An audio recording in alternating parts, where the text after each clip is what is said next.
Good evening, Kaiju family. This is Godzilla Train 1090, and the cool Monsters of Attitude is here with you today with another live stream. And of course, we have our usual gang of characters. Mr. Eric Stope to the right of me. How you doing tonight, Eric? I'm doing amazing, man. How are you doing? And freaking tastic. And freaking tastic. And to the right, to the left of Eric, we have Mr. Joe Myers from Married to Kaiju. How you doing tonight, Joe? I'm good, brother man. How are you? Wonderful, wonderful. And of course, to the bottom of me, we have Aaron Okona from Alaskan Kaiju. Aaron, how you doing Alaskan tonight? assassin. Alaskan assassin, yeah, the Iceman himself. So I've been binging a bunch of anime, a bunch of kaiju anime specifically. So I'm in a kaiju anime mood. I'm excited to be here. Hell yeah. And of course, last but not least, one of our special guests tonight, the realest Goji fan himself, Mr. Jordan. How you doing, Jordan? Good. Bada boom. Say, no, I'm just kidding. But nah, Oh god damn! Stop hitting. I'm doing amazing. It is, oh my God, it's always a great vibe to be back on the stream with you guys. So I'm happy to be back, and I'm happy to do this as of right now. Yes, this is something that I've been kind of pretty excited to talk about all the wonderful kaiju anime we've gotten in the last, what, I guess 2 or 3 years, give or take. Yeah. And I know growing up as a kid, we was all nerds growing up. No one, everybody used to look down on anime and things like that, and especially kaiju. So Yeah, Lord knows that we're getting them together is just unreal, honestly. So before we get into that, of course, we'll check in with the chat real quick. Of course, we have loyal fan Oscar Solis. Hello, Oscar. Oscar, Can what's I going on? just Yeah, say? what's up, Oscar? Yo, Can I just say, if Jordan is the realest Goji fan, Oscar is the most loyal Goji fan. Shout out to Oscar for always Oh, being always here. love Oscar. He's the Yeah. man. He's the man with the plan. Yes. Another loyal fan, Nathaniel Plummer. How you doing, Nathaniel? What's going on, buddy? Hey, what's up? Hey, Nathaniel. Nate, what's going on, buddy? And we have ET13 Productions. I'm not too sure who that Elijah, is. what is going on, Good buddy? idea. Where are you? You're supposed to be. Elijah. That's Elijah. Elijah. Where's Oh, that hey, video? man. Where's that video, Elijah? Where's that video? You got time to text. You got time to work on that video. He's supposed to be working right now. Where's my money, man? Where's my money? Oh my god. And of course, the man himself from all the way from Australia, Helmy. What's up, Helmy? Hey, What homie. is going on, Helmy? Yo, Helmy. Tell me what's going on. All right, so I guess we're going to get started on the first question, which is, what is your overall thoughts on each anime? So when I say each anime, I mean Godzilla Singular Point, Gamma Rebirth, Ultraman, and Kong Skull Island. We will start off a little weird tonight, so I'm sorry with Aaron since he's been binging so much. So Aaron, what's your thought on each anime? Perfect. Yeah, man. Like I said, I've been binging all these anime recently. I was actually just watching Ultraman this morning, so all of them are pretty fresh on my mind. I'd say, Nice. well, I'll try not to speak too long because I know we're gonna be talking about all of them in depth. So, let's see. I'll start with Gamma Rebirth since that one just came out. I was very pleasantly surprised with that one to the point where I liked it a lot more than I thought I would. And it might even be so far. I've only seen 3 out of 4 of these in full. I'm still in the process of watching Ultraman, but so far Gamera is my favorite one out of the 4. Um, I could see Ultraman being my next favorite because I've only seen the first episode.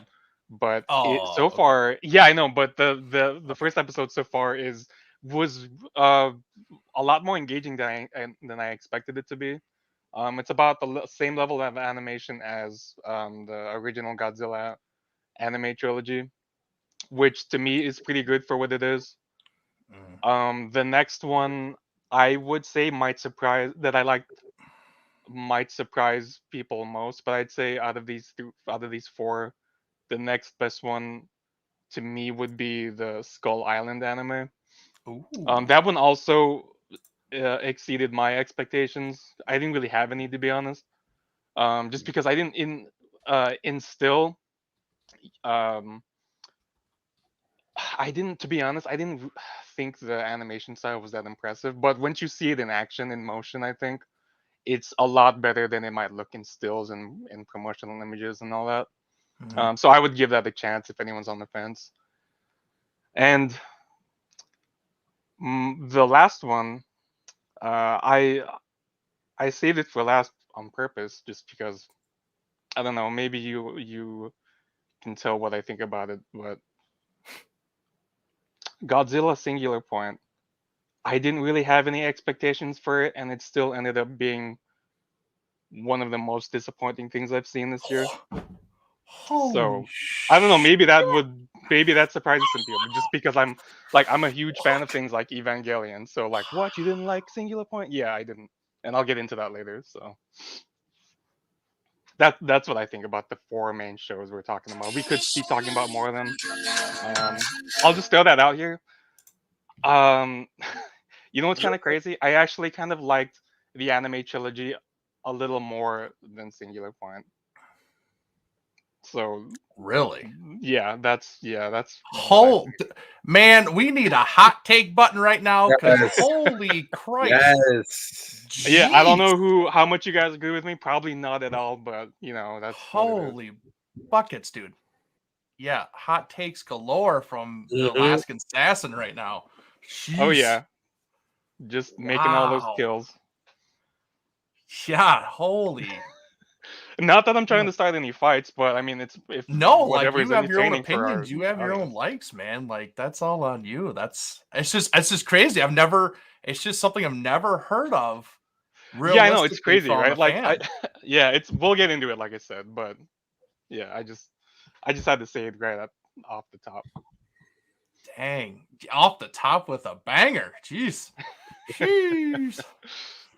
All right, Jordan, what do you think? I'm gonna just get this out of the way. I have not watched, unfortunately, or maybe not unfortunately, but I have not watched Skull Island yet. And what drew my attention away from that, with the overall depiction of it being an anime, the art style is not that traditionally of an anime type of art style. It looks Mhm. more animated, like, Godzilla the animated series, or Avatar, Teen Titans, and Cartoon Network. That Yeah. was the overall type of vibe it got me. Um, and at least on my end, I also heard a lot of like bad negative feedbacks on it. So hence another reason why I didn't, touch like the overall topic to that. Not only that, but this also might be a very hot take, but I think you guys are well aware of this, or at least Adrian, Joe, and Eric are. Aaron, this might be the first time I hear about this, but I am not a fan of King Kong. I absolutely hate King Ooh. Kong. If he was Ooh. my child, he'd get a good spanking in the butt right now. Telling you, it's unfortunately it's because of King Kong versus Godzilla, but overall the movie did grow a lot on me. But nonetheless, just to stay on topic, because that could be another, hot topic. Um, the Ultraman anime series, just with my overall fear again was the animation art style. But given what we have so far, and I'm not gonna spoil it for you, Aaron. Um, I absolutely love it. It is amazing. It does fit the formula of anime. And being that, most of these kaiju animes, they don't have what most anime traditionally has, and that is their own, just they start off from a manga, and then they gradually, grow into an anime if done successfully. And I don't own any of the Ultraman manga series, unfortunately, but I have heard positive feedbacks about it, and hence the reason probably why it has an anime. So I'm only one season behind, and that is the final season. So I do got to finish it by tonight. Rebirth, absolutely amazing. Everybody knew about this. Once Rebirth came out, nobody was allowed to bother me. All right. Somebody could have been my next door neighbor could have been dying, and I would have never known because Gamera Rebirth was on my to-do list. It was my top priority, and I absolutely loved it. I had I don't want to say low expectations. I had no expectations at all going into this, and it just blew my mind away. As for Godzilla's point, I personally enjoyed it a lot. I personally like to think that it's a huge improvement from what we had from Polygon Pictures with the anime trilogy. Granted, there are some aesthetics that I do appreciate what they were trying to, accomplish, especially with what was given in the novel for A Planet of Monsters, but it was not executed in a way that it should have been to really make it, a show or not a show, but a movie that we as the kaiju fans could have definitely appreciated. Like overall, that was just my opinion. The only really like out of all the animes that we're talking about, I only have like one good Godzilla Earth figure, and that's the Bandai Premium Giant figure that I'm looking at right now on my floor. Everything else I have a great amount of Singular Point merch. I have a great amount of Gamma Rebirth merch. It's just overall, even Ultraman, I have a whole different set of Ultraman stuff. But overall, as of right now, before we get more in depth about these topics, those are my overall thoughts of the kaiju anime. The list of Jericho. Oh no! Oh, you got the number one Kong fan in the chat right now, Leslie. So, Oh man, sorry, Leslie.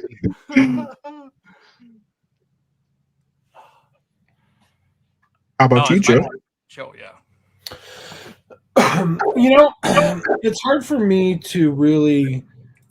It's hard for me to rank them because I enjoyed all of them tremendously, in ways that I didn't really expect to. They all, in a lot of ways, exceeded my expectations, and they're all kind of unique entries as far as animation and story, timelines, things like that. So first off, I liked them all. I'd have to say that I like Singular Point the best, then Ultraman, then Kong, and I think Rebirth is my least favorite. Yeah, I would. Yeah. No, I'm just kidding. I think I was Rebirth. like, "There's no way." I think Rebirth and Singular Point are kind of 1A, 1B for me. I like them both.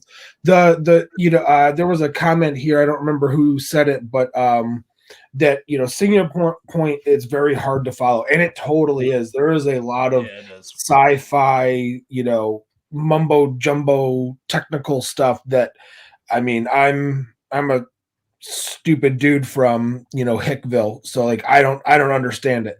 I think after watching it several more times, which to be fair, I have not had the chance to do, and I mean actually sit down and watch it like uninterrupted, maybe there would be more of the story that could be easier to follow, or things that I would pick up on a third or fourth time viewing it in detail that would maybe give it a few more points. But as far as like the returning monsters and the designs and stuff like that, I thought it was fun. And Godzilla Ultima actually really grew on me. I wasn't a huge fan of it at first, but then seeing it in action and seeing like the X Plus that I got and things, it really it grew on me. So that gives it a few extra points. Rebirth it was a lot of fun from beginning to end.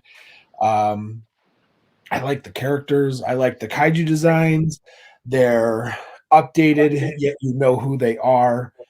It's not like, oh wait, is that supposed to be so and so? Like who these guys are. Ultraman was a lot of fun. It took some getting used to that they're kind of like Iron Man suits of armor, but it was a lot of fun. And once I could kind of wrap my head around that it's kind of almost like Iron Man-esque, I was like, all right, cool, I'm in, I'm game. And Skull Island, it in a weird way, it was kind of nostalgic for me because of that animation style. It did, like Jordan said, reminded me of the Godzilla the animated series from the 90s, which I'm actually a huge fan of. I know a lot of us Godzilla fans were very disappointed with the 98 movie, but we really loved the 98 cartoon because it actually had more feeling and characteristics of what Godzilla is. So in a weird way, Kong kind of tapped into that without really it shouldn't have been nostalgic because we didn't grow up on a show from Kong like that, but it kind of tapped into that vibe for me. So I don't think any of them are bad. I think they're all well worth the watch. And if you have time to sit down and watch them, and honestly, watch. I'm gonna say this from the beginning: watch Gamera Rebirth as much as you can. If you need background music, put it on. We need it to be successful so we can get a season 2 and more Gamera properties. That's what I've been doing. I'm just kind of throwing it on and walking away from it. Excuse me. So, but yeah, and even though, sorry, Leslie, I know you're a big Kong fan. I am also not a Kong fan, Jordan. I think he's like one of my least favorite kaiju. But more power to all you people that do love him. But yeah, but I did enjoy Kong, the animated or Skull Island. They're all fun. Give them a watch. You're not going to be disappointed.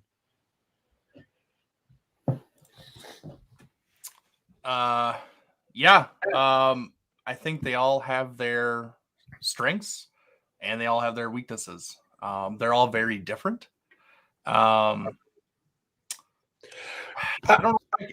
Eric, may I finish? I'm sorry. I just saw Leslie's comment about Godzilla Ultima and the Atlanta stripper.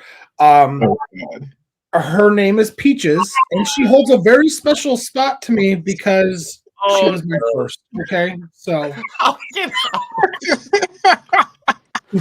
so don't judge me, Leslie.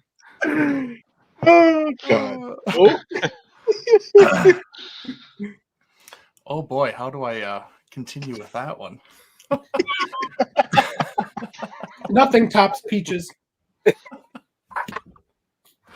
Oh God. Yeah. So I liked them and I disliked them in my own ways. I don't know if I could honestly say I like one way superior. I mean, I know Gamera Rebirth is super new, honeymoon stage right now. It's not even a week old, or maybe a week. I can't remember when it came out. So it's super new, so it's on my mind and everything. It was really great. You could definitely tell that they spent most of their time with the animation with the kaiju fights, because when they went back to the human portion of the story and stuff like that, like I thought they moved like Minecraft characters. Like they were super blocky. They just weren't fluent enough and everything like that. Like they looked terrible. They really did. The story overall was okay. It was pretty slow at the beginning, but then kind of amped up, especially with Joe, one of the main characters and stuff like that, kind of built on his character. But there's still a lot to explain with a lot of these kids and stuff like that. The blonde-haired kid, the military kids. I can't get it. Brody. His nickname was Brody. Yeah. Or Brody. his real name was Douglas. Yeah. Or Brady? Yeah. Is it Brady or Brody? It's Brody. Brody. Yeah. Like there's a lot that they could do with him. Like there's a lot of stuff that they could really dive into with some of these characters to really develop them and stuff like that. They left a lot of stuff vague and everything like that. So I am curious to see what they do with it. And also, watch the anime series for Gamera. Make sure you stay after the end credits. I won't spoil anything. Just there is a end credits or post end credits, so watch that. It does Oh yeah, reveal that's something, right. so that's interesting. Hashtag Pulgasari. Pulgasari.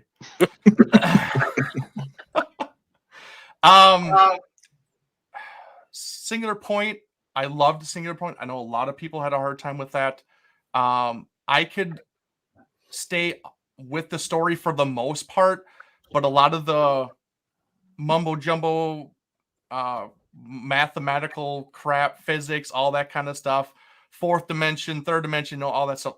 Yeah, over my head, understandably. If you're not a freaking rocket science, a lot of this stuff you're not going to understand. And I think that's what really hurt that series. I think overall, everybody really loved it, but they just couldn't follow the story enough to really enjoy it. And I think it really hurt them. I know they were trying to do something unique and completely different, but they went way crazy, way crazy, too far. They should have reeled it back a little bit, and I think everybody would have loved it 10 times more than what they did. The animation was gorgeous in it. I loved it. So it's a love-hate with that one also. Same thing with Ultraman. I didn't mind the 3D animation to it, but at the same time, a lot of times the characters were a little stiff on everything, and then a lot of the things of the aspect of the story I didn't like. Like Joe said, like the whole man suits of Ultraman. Like I hated that. I hated that they were small. I hated that they were human sized. Like I wanted giants. I wanted big tall guys fighting tall aliens and monsters and stuff like that. Like I wanted it. I know they were trying to do something different. I get it. But it just didn't work for me. It didn't feel like Ultraman realistically. It was more of like a Marvel story, honestly. Okay, It was just weird. I don't know. I liked the first season of Ultraman. I thought it had a very great ending to it. It was very heartfelt and moving. Honestly, it was really intense. Actually, the second season I didn't like it, and then the ending of the third season was actually really cool because there was a lot of homage and nostalgia that was brought in at the very, very end. That was really cool to see. I won't spoil anything, especially for Aaron. I know you haven't watched anything, so I won't go into details. But second season was definitely the weakest for sure. And then you come to Kong, like you guys said, a lot of throwbacks to the '98 cartoon. I love that because I grew up with that stuff. And you could tell it was American made. Like that's usually our art style is that kind of stuff, and I love that. That's great. But it was solid. I would say probably the last couple episodes were the best, but after that it wasn't too great. Oh, don't even get me started with that crap. That is another thing. Don't even, Leslie, don't even, man. That whole evolution of Godzilla was bullcrap. That was so dumb. I don't like that. The same way why I don't like Shin Godzilla. I didn't like the stages. I didn't like that. Just give me the last stage and I'm fine with that. I'm good. But that whole, this is first stage of Godzilla. Oh, it's Titanosaurus. Oh, second stage. Oh, it's Varan. Oh, third stage. Oh, it could be Gorosaurus. No, they could have given us those monsters, but they didn't. Yeah. And then Salunga, we all thought it was just a crazy design of Gabra. No, it's just a whole new. No, that's so stupid. That was so bizarre. You don't make little carbon copies almost of already existing kaiju and completely just don't even acknowledge that. Like what? So that was one thing I really did hate about Singular Point. But overall, I liked all of these, but they all had their drawbacks also. I was just glad that we've been getting a constant feed of Godzilla animes or cartoons or shows like this. It's awesome to see, and I'm here for it, man. I guess before I go, Eric, I'm guessing that was a trigger for you. Leslie knows me. Leslie knows me. Oh goodness, I'll try and be brief. But for me, Godzilla Singular Point, the story was really hard to keep up with. Even watching in English, it made it a little bit better, but still kind of looking like, huh? Because I'm gonna first of all, Singular Point, I was impatient. I watched a blue. I followed a site in Japan that was showing it, so I just had to read subtitles. So watching in English was a lot better, but still the story was kind of just anime. Jet Jaguar was honestly the absolute best part of that show. Let's be honest, guys. Yep. Joe is a freaking hater. I ain't about to fight with Joe today. But to me, Sorry. Jet Jaguar was the best part of that show. Sorry, I must have an ear infection. I thought you said Jet Jaguar was cool. He was. Hey, you know what? Only good part of the show. That's all I'll say. Ah, Exactly. I mean, You know, I honestly, hated the it could have been a design Jet to get- Jaguar anime. Honestly, let's be honest. Like, They should It have called was it all Jet about him. Jaguar, the anime. They should have. And yes, I did hate the design for Jet Jaguar, but I like the story behind Jet Jaguar. That's what I really liked about it.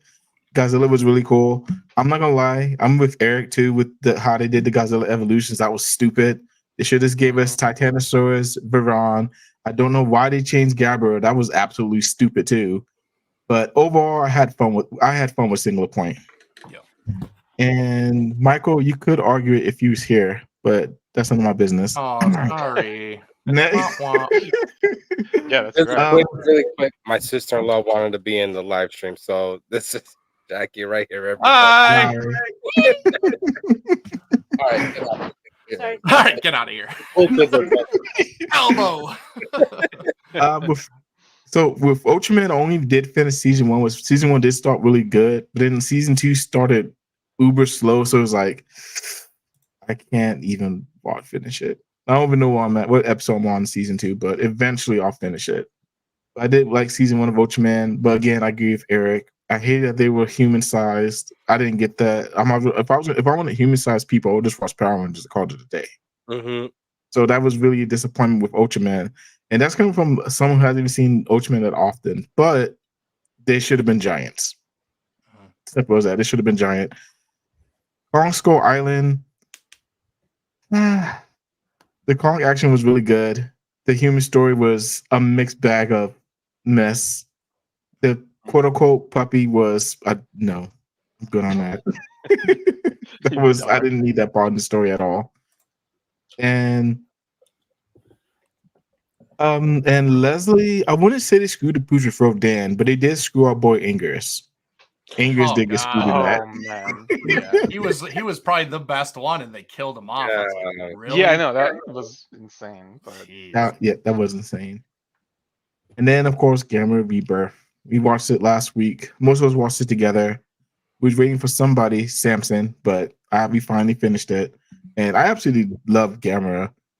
Again, the humans okay. It wasn't as bad as some like the shore Gamera films with their story with the Kinnies. We didn't have no Kinney moments, surprisingly.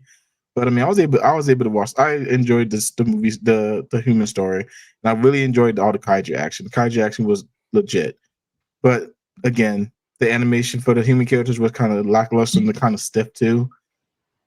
But I kind of told this to Kyle last week when he was talking about Gamma Rebirth. If the story keeps me interested enough, the animation won't bother me. And that's what the story did. It kept me engaged long enough to not worry about the actual animation of it. Yeah, I agree. All right. Well, our next question is anime a positive step for the kaiju genre? For this, I'll go with Aaron. Well, actually, for this, I'll go with Joe first, and then work our way down. What do you think, Joe? Is anime positive for the kaiju genre?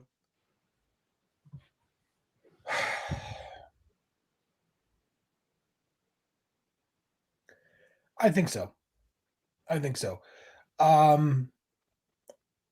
It's tough because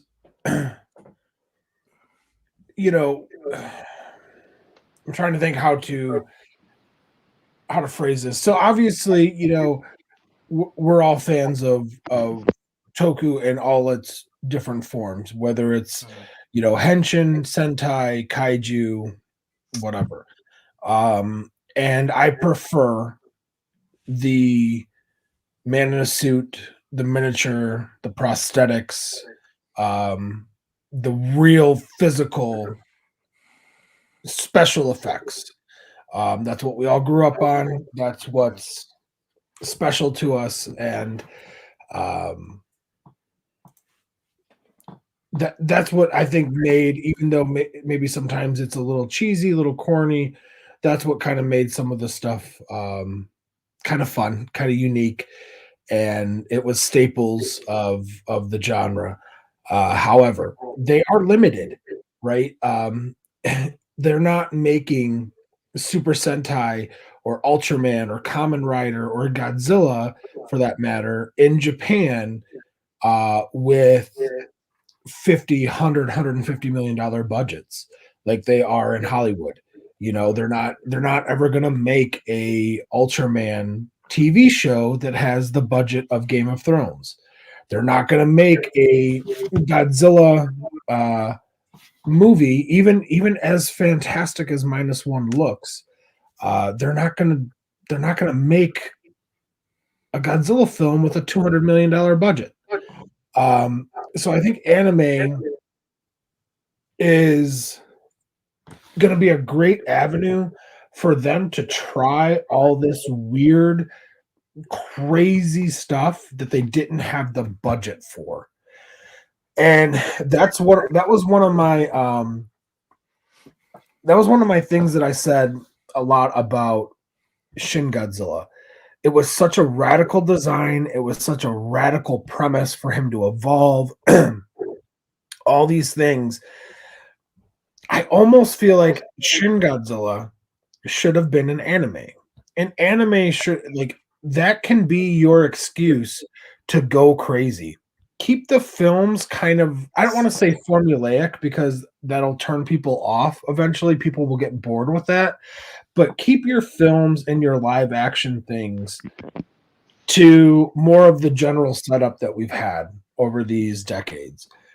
And use anime for all the things that you can't afford to put in your live action movies or TV shows, and go crazy with the designs, with the special effects, with the city destruction, the world destruction.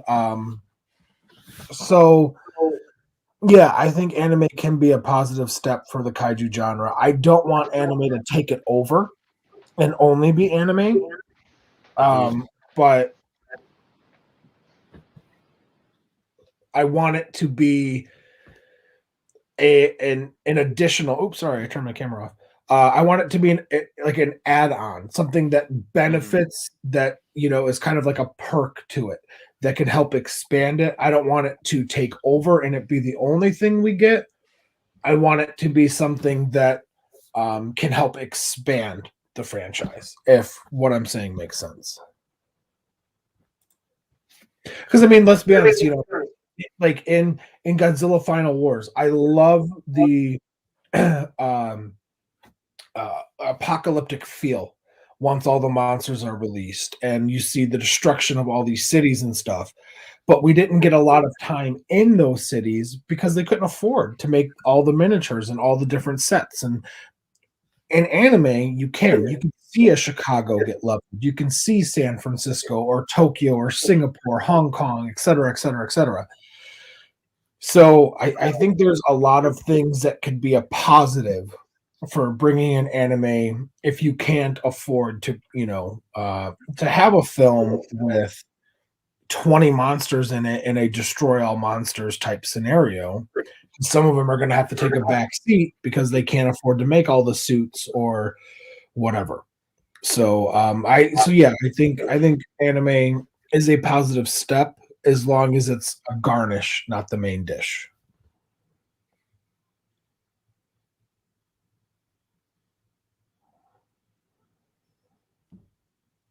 Aaron, what about you? How do you feel about if anime is a positive step in the kaiju genre? Who would you say? Aaron. Oh, yeah. Actually, before I get on to my answer, I wanted to briefly talk about something that Joe brought up. When you said that you feel like Shin Godzilla should have been an anime, That's actually a super interesting thought, and it makes a lot of sense because I think everyone knows this by now. Shin Godzilla was directed by Hideaki Anno, who is most famous for doing Neon Genesis Evangelion. Mhm. And a lot of people, including myself, think that honestly, Shin Godzilla could have. It feels like one of the angel attacks from that episode. Mhm. It's just eerily similar to the. If anyone is not familiar with the show, I think it's the fifth angel. She's probably one of the more famous ones just because she's just a big blue diamond. Mhm. Oh yeah. Ramiel, and she's her episode is notorious for being basically just Shin Godzilla. Well, I guess I should say Shin Godzilla is notorious for basically just being Ramiel's episode. So it makes a lot of sense, and I feel like it feels like an anime because of that, just because he has the most experience with that. He has directed some live action content, but he started out as an animator. He was actually studying under um how did I forget his name? Studio Ghibli's founder. Oh, His name is He just released a film. What was it? Um, shit, how starts did I with M. forget? He's one of my idols. As far as art goes, I am brain Miyazaki? farting right now. Uh, Miyazaki. Miyazaki, yes, Miyazaki. Hayao Miyazaki, yes. I almost lost my Studio Ghibli fan card. Oh my god. But anyway, yeah, he actually studied under him. Did his first film. Oh, actually, no, he was a key animator for one of the big scenes in Nausicaa of the Valley of the Wind. I Oh, think it's the one where, yeah, wow. he key animated one of the scenes where one of the big things was rising up. I forget what they're called. Um, so he just has anime in his blood, so that makes a lot of sense for you to say that. Um, but anyway, with my answer, yeah, I think anime is a good step for kaiju. Like Joe said, also, I don't think kaiju should only be anime from now on, or mostly anime. I think it would but I do think it's really cool that it's branched out into anime and that we're getting so many new radical things. Um, as far as the animation goes, though, I kind of agree. Someone in the comments brought up how the 3D animation has kind of been lackluster in all the kaiju content we've been getting, but I don't necessarily agree that we should step away from 3D animation. I just think that Japanese animators need to tackle it from a different angle because I used to think 3D anime was so I should say this first. I love a lot of 3D animated things, like Pixar or Disney or whatever. But I've never quite liked it as much as 2D animation. I guess it's just because I grew up mostly with anime. Mhm. Um, that is until I watched the Spider-Verse films and I realized how much potential 3D animation could have. I think the big problem with Japanese animation, 3D animation goes, is it's trying way too hard to remain in the 2D realm when it should be trying to do its own thing, like Spider-Verse did with 3D animation.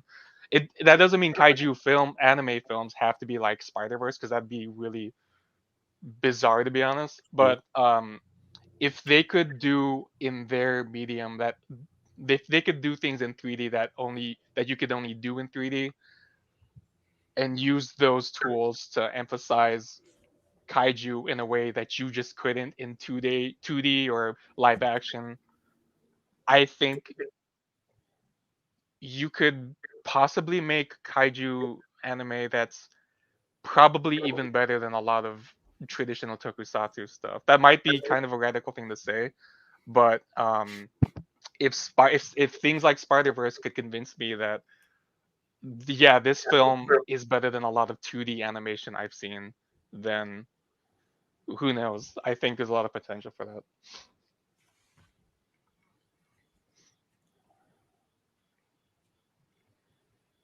Eric, Who? you, Eric. Me? Okay. I couldn't hear you.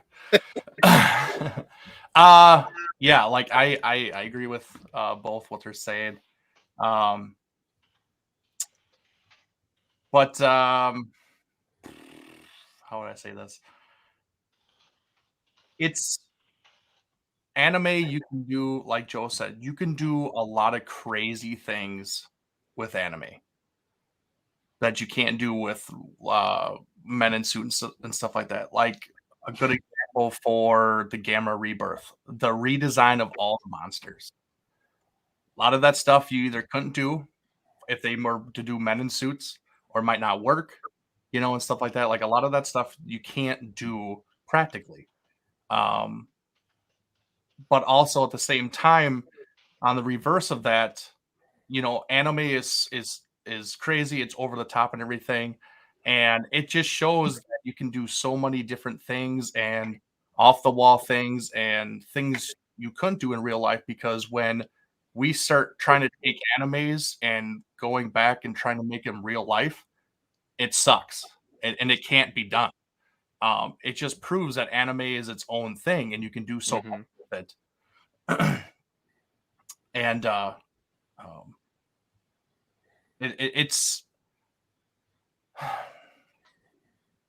there's a lot going for anime. Just the popularity alone for anime is astounding. Um, they like that is like the bread and butter over there in Japan and stuff like that. Like they make a killing on all their shows and anime and stuff like that. Yeah, they do movies and everything, but like I would say, if not their top, maybe second would be anime, and they make so much money doing it and everything because they do it well and whatever. And it's something that over here we could probably learn from them to do it. We don't need to make movies all the time and stuff. Um, and one of their drawbacks, though, for the Japanese anime is that, like you brought up, Aaron, the Spider Verse. Mhm. Spider Verse, they probably spent $100 million on the anime. Japanese anime, they don't do that. That like not even nearly a fraction of probably the budget that we have for movies that they get, which And you can feel sucks. it too. Yeah. Yeah, you can definitely feel it. So like they are definitely working on a budget and doing the best they can, which I applaud them for and everything. It's not always the best, and that's okay. And we can get over it. I know I think a lot of us here are very spoiled with anime and the look of it and stuff like that because we know what it could be like, but then we don't get that. So then we crap on it so much. It's like, oh, it could be this. Why isn't it like this? But they don't actually think about like, okay, well, they don't spend $100 million on their animation to make a Gamera series or a Godzilla series. Like they're doing that for Spider-Man, which is a global IP and everything like that, where everybody loves it and stuff. It's just completely different. But like I wish we could do that, but it's just something that we just have to live with, that we're not going to get that kind of budget for this stuff. And they do the best they can, they really do. And I still love it, but I wish we could get some better stuff, but it is what it is. I still love it for what it is. There was another point I was going to make. I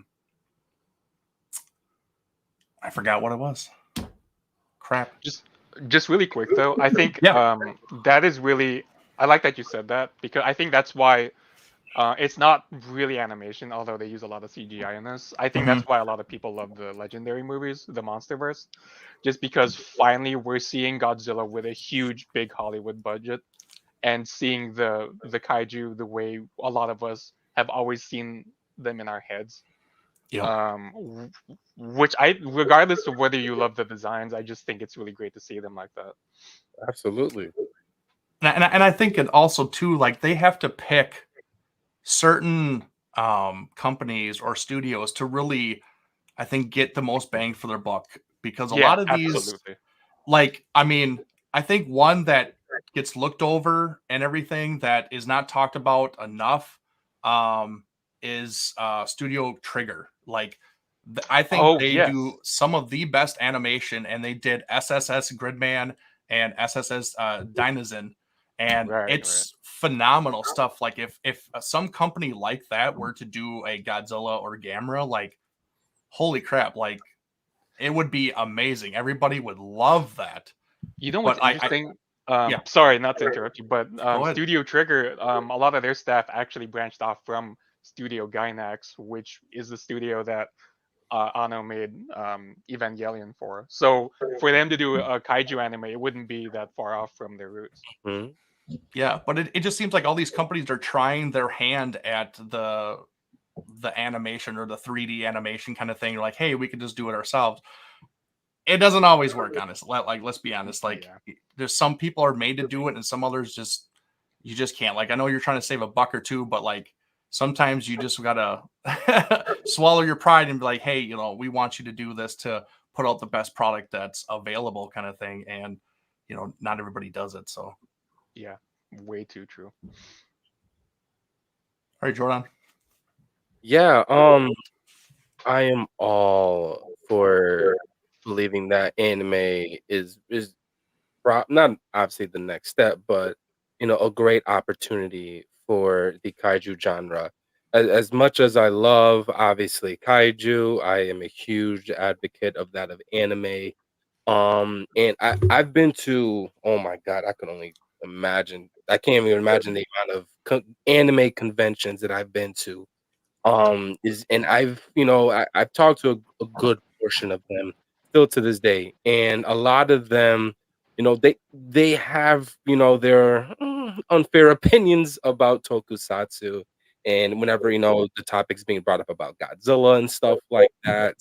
The only thing that they do know of Godzilla though, or other like kaiju properties, are that of what was developed in a form of anime. So like at the time being, like the only thing that they talked about to me would be, oh, Godzilla Earth, this and that, and that was just like, listen, if you want to watch anything Godzilla, stick to the source, but Yeah. overall, it's in my opinion, it's an amazing way to draw in more crowd and pretty much make the kaiju community bigger than what it already is. And it's not to say that we haven't had kaiju properties in anime. I mean, let's talk, like, we got Pokemon. I have a crap ton of giant monsters. Even kaijus that were influenced in certain Pokemon designs, like Tyranitar. I could get in so much more in Oh depth. right, yeah. Um, Digimon, Yu-Gi-Oh with the, obviously the monsters coming out of the decks.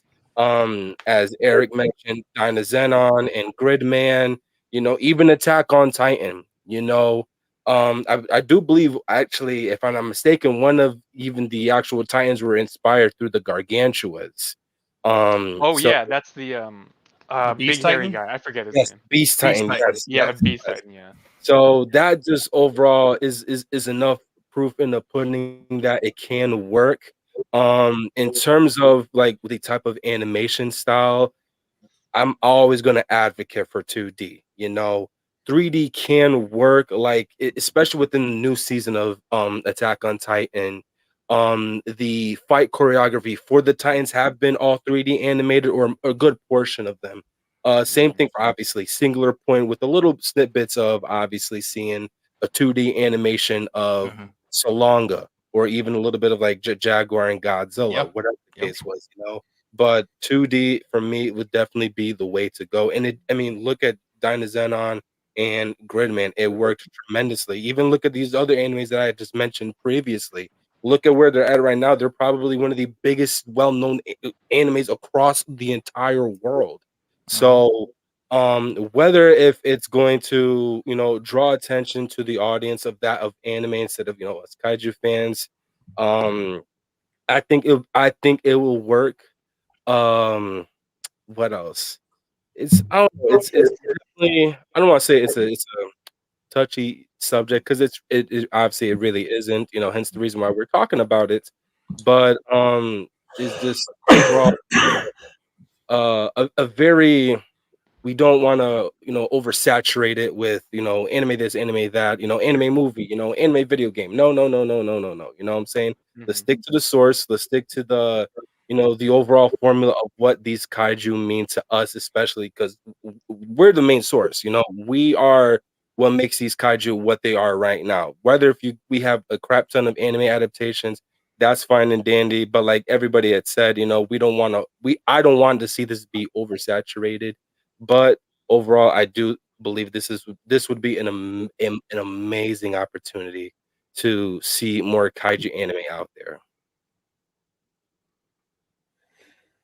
Yeah, and honestly, I agree with what everybody said for the most part.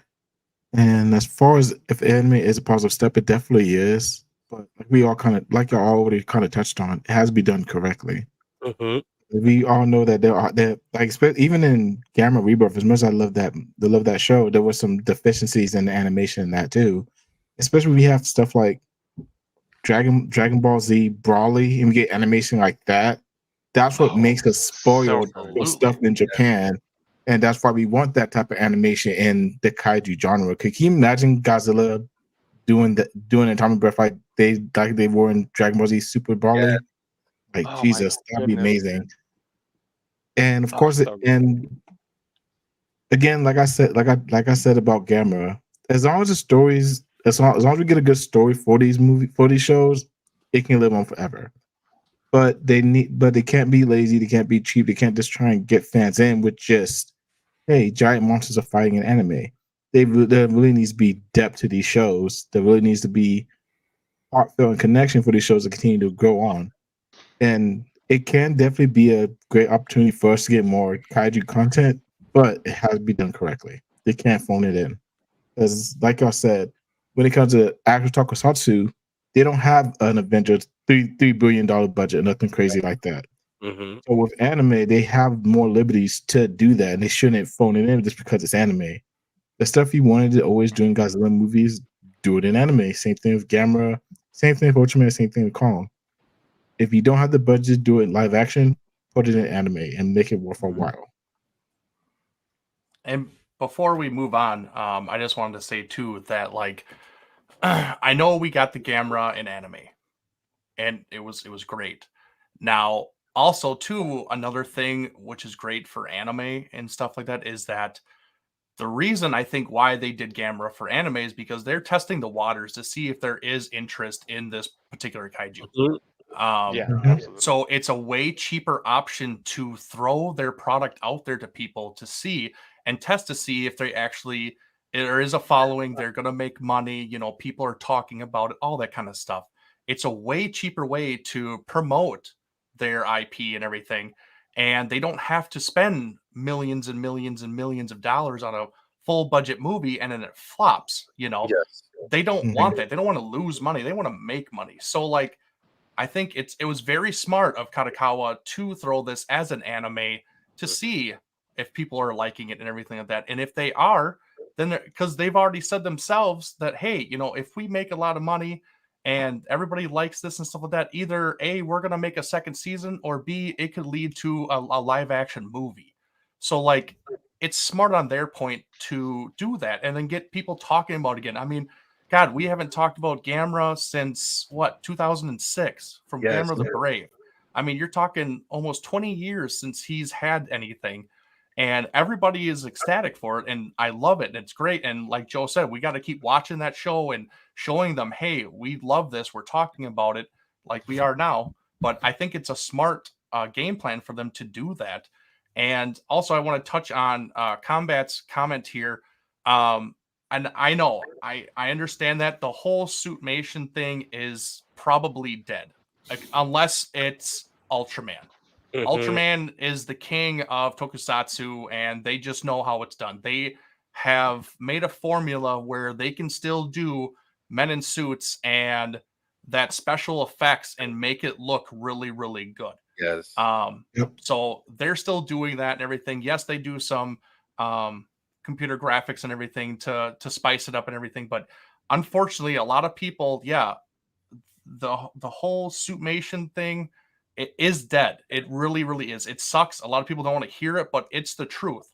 And if we can get quality product like we did for either the legendary verse or even what we're seeing for -1, like if the new Japanese Godzilla movies series, whatever they make after -1, if they all look like -1, I'm very excited for that. Oh, no, yeah, Like absolutely. I don't necessarily need the suitmation. I prefer it, but I don't need it. And a lot of people just can't get over the fact that it is dead for the most part. and the new age is CG, and they just have to live with that kind of thing. So I just want to touch on that. At the end of the day, suitmation, especially with the Godzilla suit, it hinders you. You're not going to have the freedom of movements and things of that nature. Like CGI is just the way to go. You know, they're not. You're not going to have the same movements and abilities in a suit that you are with a CGI model. I mean, it sucks, but it's the truth. Yeah, I mean, I love Suitmation, but it's not like they chose that method because they wanted to or thought it would be the best way to portray giant monsters. They actually, at first, they were gonna go with stop motion, but it would take too long. Yeah, So they had to settle. They had to settle for Suitmation and just kept doing it because it was the cheapest and fastest option. Not that it's bad, but these days you really do have a choice in how you can portray your ideas for the screen, and you'd be hard pressed to find any director that would choose Suitmation over something more convenient, like CG or like anime or I mean, it's a shame, but it is what it is, Yeah, and if every year, if every year we get a little clip or a little movie on Godzilla's birthday for whoever, I'm fine. Like I could live with that. Like give me that Yeah. little piece. It'll last for a whole nother year and I'll be fine. And just keep doing that. Like still keep it alive in that way, but like you don't have to go crazy and start making movies all over again and just do just strictly suitmation and stuff like that. Give us that little appetizer and we'll be fine for another year. And it's to touch up on that topic. I remember watching a documentary on YouTube. I think it was one of Kyle's Collect All Monsters documentary. He interviewed a specific B movie tokusatsu director, and they were talking about like the whole CGI tokusatsu. Is tokusatsu going to be coming back into the kaiju genre? And this, mind you, this documentary was years ago. Even like the directors, even like the other people that they would talk to throughout the entire documentary, they were just like, yeah, unfortunately, and this is coming from the main source of that of Japan, you know, tokusatsu men in suits, it's done. CGI is coming in, and obviously with the budget that Japan has, there's a little bit, hard to apply it to that of movies, television shows. Obviously, again, this was years ago. So I can only imagine they have a little bit more money in the budget to make them look amazing. Hence, I mean, -1. Um, but either or, anything with Godzilla, Kong, Gamera, Ultraman, we're all gonna watch it. We're kaiju fans, no matter what it is. Just to give our little feedback on it, and who knows, maybe even if it's done, obviously how the Polygon trilogy was done, or even how the Ultraman anime was done with 3D, or how Singular Point was done, where it was traditionally 2D, with a little bit of 3D animation in there. We're all gonna have our opinions on it. We might find, an interesting liking to it, either or. We're still gonna watch it. It's kaiju. Yep. And honestly, that could probably be a whole show by itself, honestly, because there's definitely a lot we can get into with that. But moving on, which human characters did you connect with, if any? I'll go this one. I'll do this one first because I kind of answered it earlier. For me and all these kaiju anime, there wasn't really too many people I connected with and was really rooting for as far as human characters go. So I know that sounds like blasphemous because I mean, again, I enjoyed the stories enough, but there wasn't that one person that was like, okay, I love this person. This person needs to live.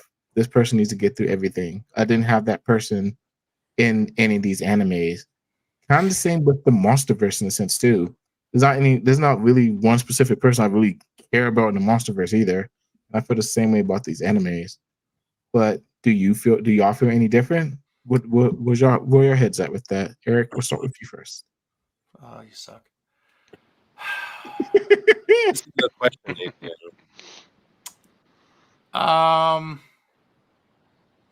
gonna say no. I didn't connect with anybody per se. But I think there was probably one character I would say I liked above everybody else. And that was Ultraman Jack. He was the cocky, just he I can't just wait to go oozed for it it. like cocky. But he was also like suave, and he knew how to talk, and he didn't care about anybody if you were human or if you were alien. Like he just had that swagger to him that I was like, all right, I could kind of get behind this guy, a little bit. I really enjoyed his character. I was really sad that in the third season you really didn't see him until the very end, which was kind of crappy. But yeah, there's not a particular human character that I connect with. A lot of them I could just smack around because they're so dumb and everything, because Yeah. they just anger me so much. Like I just want to Oh my strangle goodness, them, and it goes with the human characters or the real life movies too and stuff like that. Like I think there's more hate for those characters than love. It's just I don't know. It's just part of it, I guess. But yeah, I could there's just a couple maybe here and there that I could maybe root for, but I don't like a lot of them, honestly. Joe? I really liked the banter of the two boys in the Kong Skull Island anime. I thought actually some of the dialogue actually made me laugh. It was lighthearted. It was fun. That was neat. But other than that, the was it Joe and Boko from Gamera? I kind of liked them. I can't say I fell in love with any of the characters. Wasn't really a big fan of the I forget her name. The third friend in the Gamera Rebirth. The one you think is a boy but's really a girl. Yeah, yeah. Oh yeah, shoot, what is her name? Yeah, that was just. Um, But yeah, nothing stands out majorly. Like I said, I did like the banter on Skull Island. There's a lot that actually made me laugh. But yeah, Thank you for saying that, because that's true. Because we talked about that, and we were actually surprised on actually how funny Skull Island was than we ever would have thought. Like there was actually a lot of good one-liners, the banter between them. Like it was actually pretty funny. yeah, it was. Yeah, it was pretty funny. Yeah, I said it first. I know. Okay, Mr. I need credit. Aaron, how about you? Where's your head at? Okay, so I'll go through each of the shows, but I'll try to be brief with them. So let's see. I'll save my favorite for last. I'll start with Kong. Not much to say there. I did for the most part. I actually liked the characters for what they were. I did like the main two guys the most. I thought it was a really good choice on the writer's part to have them be the main characters, because they really knew how to go back and forth with each other, not just in the funny moments, but when they had to be serious. I thought that was pretty well done for what it was. Let's see the next Ultraman. From what I've seen, like I said, I've only seen one episode so far. I didn't hate anyone, which is a huge plus for me, because, and I'll get to that soon. If I'm watching an anime and I don't hate anyone immediately, and it's not for reasons that I think they'll come over in character development later on, then that's a huge plus for me. Third one, Gamera Rebirth. I think out of these four shows, and in a lot of kaiju media I've seen in general recently, they're probably some of my favorite characters I've seen in a while. That's not to say they're the best. Like I wouldn't. Well, maybe even compared to a lot of Godzilla movies, especially to older Gamera movies, I would say these kids are pretty much on par with the ones from maybe Gamera the Brave. Although the ones in Brave, I think Yeah. I still have a bigger emotional connection to. Yeah, But most these definitely. kids were just like, I don't know if it's just because I went in with absolutely no expectations, but they grew so much on me with like, and it's not in a way that I anticipated. This might be weird to say. I don't know how many people agree with me, but my favorite character ended up being Brody. You know, the blonde dude. Um, which is crazy because in the first episode, sorry, spoilers for anyone who hasn't seen it. He's a prick. For reasons I won't get into, just if you're in case you're planning to watch the show, Mhm. you absolutely hate the shit out of him and you want to see him get Oh eaten. my god, yeah. Yeah. Like I by the end of the first episode, I was like, oh my god, why didn't he get eaten? But then, uh, and then the show goes on and it's like, oh wait, do I love this guy? And it's just like it's great to me because I wouldn't have expected it from a show with this animation quality, especially with the humans. Because come on, I think everyone agrees the human animation is just dog water. It's Yep. what the thing I think everyone's gonna say from now on when recommending the show is, if you, please get past the human character animation. I Yeah. really think you'll like it if only for the kaiju stuff. But man, I mean, I went in for the kaiju stuff, but I stayed for the human stuff, which is really weird to say because the animation sucks. So I think that just speaks to how well done the character writing is. There's some great character development. I wouldn't say anything Oscar worthy, but still something that has been missing from kaiju stuff, even arguably from a lot of the MonsterVerse stuff, which was a huge plus to me. Brody was great. He had some really great character development. Ended up being like a super bro to everybody in the main cast. True. I know the show is new, so not a lot of people have seen it. I will say something big happens in, I think it's the second to last or last episode, with one of the characters. And then I was just sitting there like I didn't expect this of myself, but I was like tearing up. I was like, "Oh my god, no, not this guy! Please don't." You know what I mean? Like, oh no, I really hope they don't. Oh, they did. So yeah, I think someone said it. I think it was Eric. We're still in the honeymoon phase because it's still relatively new. But I'm gonna go ahead and say that I think I love these guys. They're pretty great for what they are, especially because I just wasn't expecting much out of them. And they went through some really. I keep saying this, but it's true. I feel like they went through some great development. Um, which which brings me to the last show we're talking about, Godzilla Singular Point. I can't say I hated any characters because I truly don't believe there were any characters. They were all a bunch of caricatures who were given they were given quirks in place of personalities. And I think that's the biggest difference for me. So earlier, if you missed it, I said I actually kind of liked the anime trilogy more than Singular Point. To me, they're both about the same kind of like, oh my god, this is such a slog to get through. The reason I say the anime trilogy, I like it a little more, although that's not a high bar for me, is that For at least nobody. oh, what was that? I said that's not a high bar for anybody, but continue.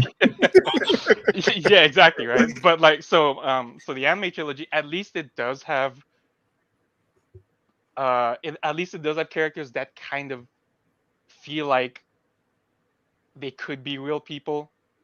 And maybe I'm super biased, but like with the Singular Point characters, oh my goodness, I don't even know where to start. So there's so many animeisms in everyone's behavior, and I don't know if that makes any sense to you guys, but it's just like these don't feel like real people. They feel like an otaku's idea of a person. And they just remain the same the whole time. Like obviously there was some development in some people, but it's just like the whole time no one gave me a reason to root for anybody. I did not care to remember anyone's names. The only reason I do remember them is because they had, like I said, some quirky character designs and mannerisms, but that was pretty much it. Old guy in Jet Jaguar, main guy with the glasses, main girl with the glasses, evil old woman with the black eyes for some reason, old crazy guy that's maybe not crazy. The list can go on. It's just a bunch of caricatures, and that's just like, dude, I don't. So, and that's the thing. So, a lot of people say the reason people don't like Singular Point is because it's hard to follow with all the concepts. I kind of disagree there. Like I said, I'm a big fan of Evangelion, which is notorious for having a lot of technobabble and jargon. Mhm.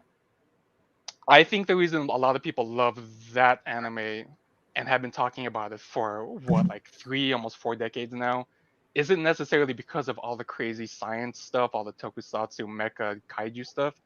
It's because it handles its characters so well, Mhm. and Singular Point didn't have any characters to handle at all. It's not because there was a lot of people to remember, because Shin Godzilla was great. I loved it. The way it was presented made me want to try to remember the people in Shin Godzilla. Singular Point was just like, okay, these things are happening. It's just, we're gonna throw you in here, and it didn't really matter to me. I actually don't think it's hard to follow at all the concepts they're trying to explain. It's just I didn't care enough about the characters at all to then care about what they were trying to expo dump on me. Does that, if that makes sense? Like, I just there's like catastrophe this, catastrophe that. Here's the red dust. Here's the freaking um what's his name? Gabra in the Oh, underground. Salunga? Yes, Salunga. Salunga, that keeps dying for some reason, but except he's not really dead. Here's this song that's super meaningful. Here's this thing we're trying to find for 13 episodes, except it turns out, and they even, I thought it was funny. At some point, a character says something like, "Hey, this whole time there was no point," and in my head, I was just thinking, "Wow, you don't think, or you don't mention." I was just like, "Oh my god!" So this whole time in universe, there was no point. But then they say, "Well, actually, there was a point." Um, we're doing this thing. Well, I guess I was about to say no spoilers, but it's been like a year or two since it came out. Oh yeah, for So, sure. You're fine. Yeah. Oh, yeah. So, and then they say, hey, the point, there's no point, but actually there is a point, because Yep. this whole time we wanted to make Jet Jaguar invincible. So let's do this in this most roundabout, complicated way possible for um for an outcome that should have been the status quo from the beginning, if that makes sense. Like, hey, let's spend 13 episodes turning Jet Jaguar into Jet Jaguar, only to have him fight Godzilla for about 5 seconds before he dies again. I came out, so okay. Sorry, I just realized I've been ranting about Singular Point for I don't even know how long, but I after all of that said, I don't hate it for existing, and I actually really like a lot of the world building it was doing. Mhm. Character designs, animation was fine. It was the most traditionally anime looking one, which I kind of like. Yep. Yeah. The music was great too. It's just I just after it was done, I was just sitting there for like 10 minutes staring at my screen, like, wow, I could have used this time to watch Gamera Rebirth again 3 more times. So okay, I'm done now. I'm done. Wow. Oh my god. Sorry for the rant. I just had to get that off my chest. I've been holding. No, that's fine. That was stuck on your sword, Aaron. It's okay. Yeah, I'm off my soapbox now. You're good. I guess for me it is, I think Oscar mentioned it earlier in the comments. Ultra 7 from Ultraman. He, out of all the characters, he was definitely like one that was, he just immediately caught my eye. You know, he was just an overall badass. He reminded me a little bit of a mixture of Levi from Attack on Titan and Zoro from One Piece. Just the overall badassery. You know, I'm gonna do it. You know, however it is, I'm going to do it. I'm a, finish whatever task is given to me, however it's done, whether if you like it or not, it's going to be done one way or the other. I like that mentality.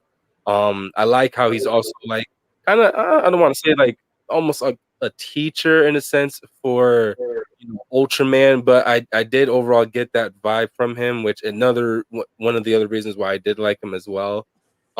Getting into and everybody's had great comments about the main protagonists in the Gamera Rebirth anime being the three main, children, that were telling the story.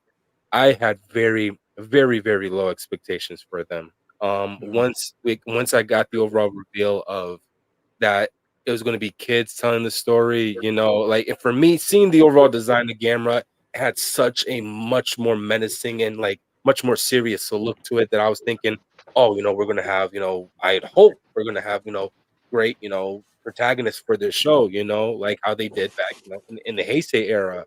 I'm not downplaying what they did with Gamera the Brave, because that movie holds a special place in my heart, and the kids did it, in my opinion, a phenomenal job in that movie. But I'm like, listen, this is a one or done deal. Nothing can ever top this. Going into Gamma Rebirth after seeing the trailer, seeing the kids, I was just like, oh no, again. I don't think they're gonna be able to execute this, And like to me, what really makes me enjoy anime, granted, the main focal point of these animes are to showcase the kaiju, but for the human characters, the human protagonists, for me is all about character development, or at least show signs of, that there's going to be possible more room for character development. And in my opinion, they did just that in this anime. Granted, we all said it. It's a brand spanking new anime, so maybe it's a little bit of me kind of hyping it up because again we want to push this, but just overall, in my opinion, the stories that they were given, I liked how individually they were all given their moment to shine, and we didn't see that with a lot of the other human protagonists in the previous kaiju animes that I can recall.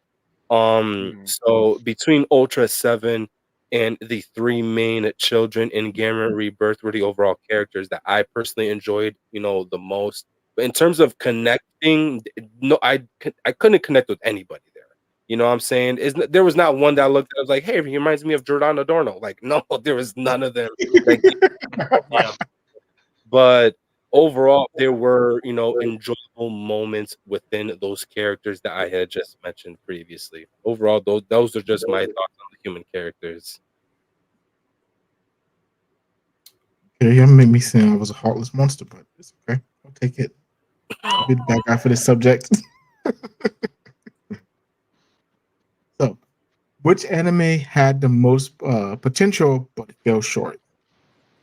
Joe, we'll start with you on this one.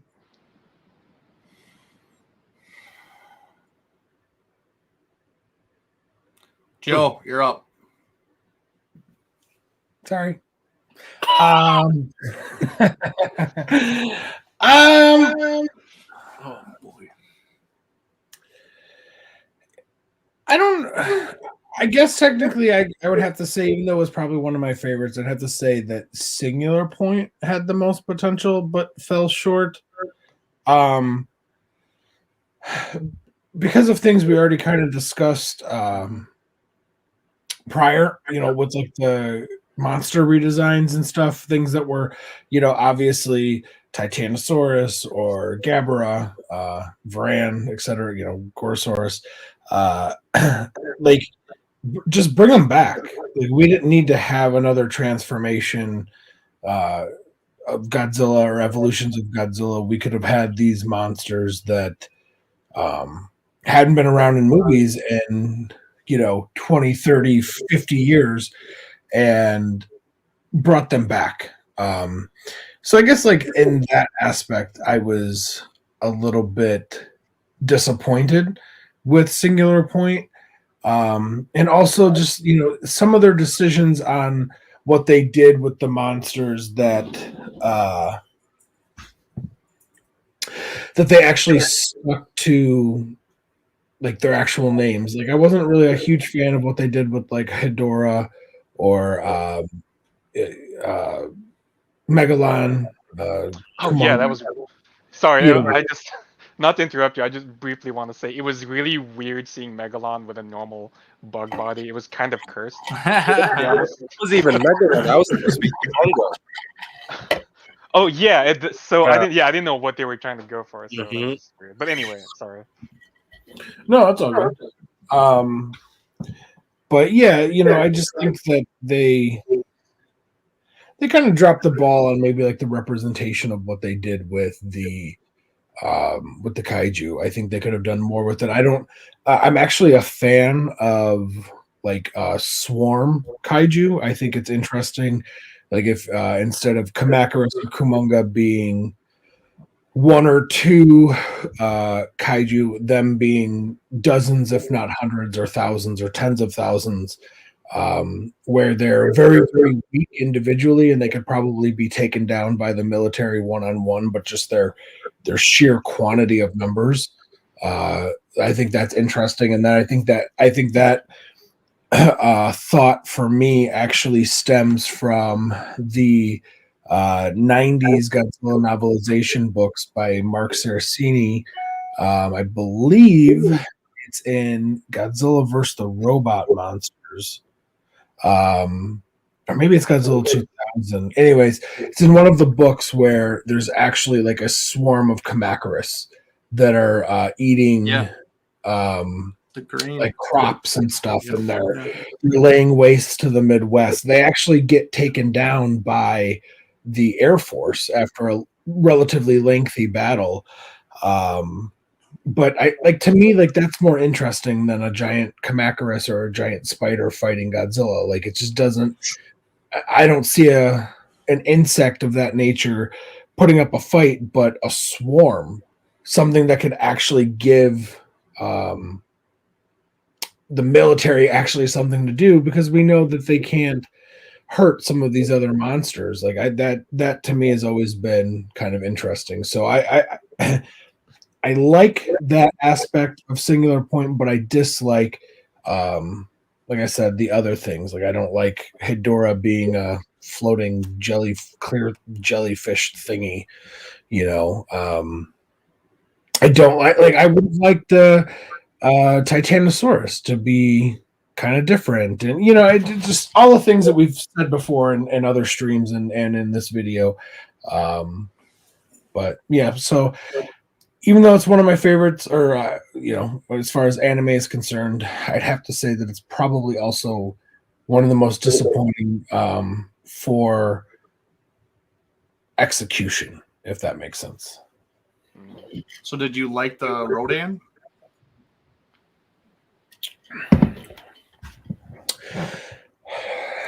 Yes, but I think that there should have been.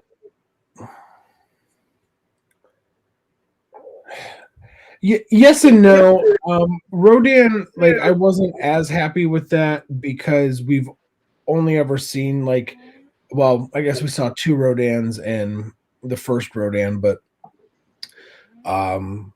we've always kind of seen him be able to kind of take care of himself on his own, kind of be a threat on his own. I think Leslie said it earlier in the chat that they kind of screwed the pooch with Rodan. They kind of made him just almost like a weak little, like a normal dinosaur, And I don't know. I'm 50-50 on the Rodan thing. I think that if they would have done there was an alpha Rodan, one that actually went that was, I don't want to say controlling the swarm, but maybe if the swarm if there wasn't so many, because Rodan to me from Singular Point reminded me too much of Gauss from the Gamma trilogy. Very true, yeah. If there was maybe just 3 or 4 Rodans and one of them was the parent, and that was it, not hundreds of Rodan, I think I would have been more on board. So you didn't like the Swarm version of Rodan? I don't know, Basically what they Eric. were. Well, and don't two, know. they did. There was a big Rodan that actually fought Godzilla. I know, but I didn't like it because it reminded, like I said, it reminded me too much of the Gauss, like in Gamera, where there's like swarms. Like I would have preferred it if there was just like one adult and maybe one or two offspring, not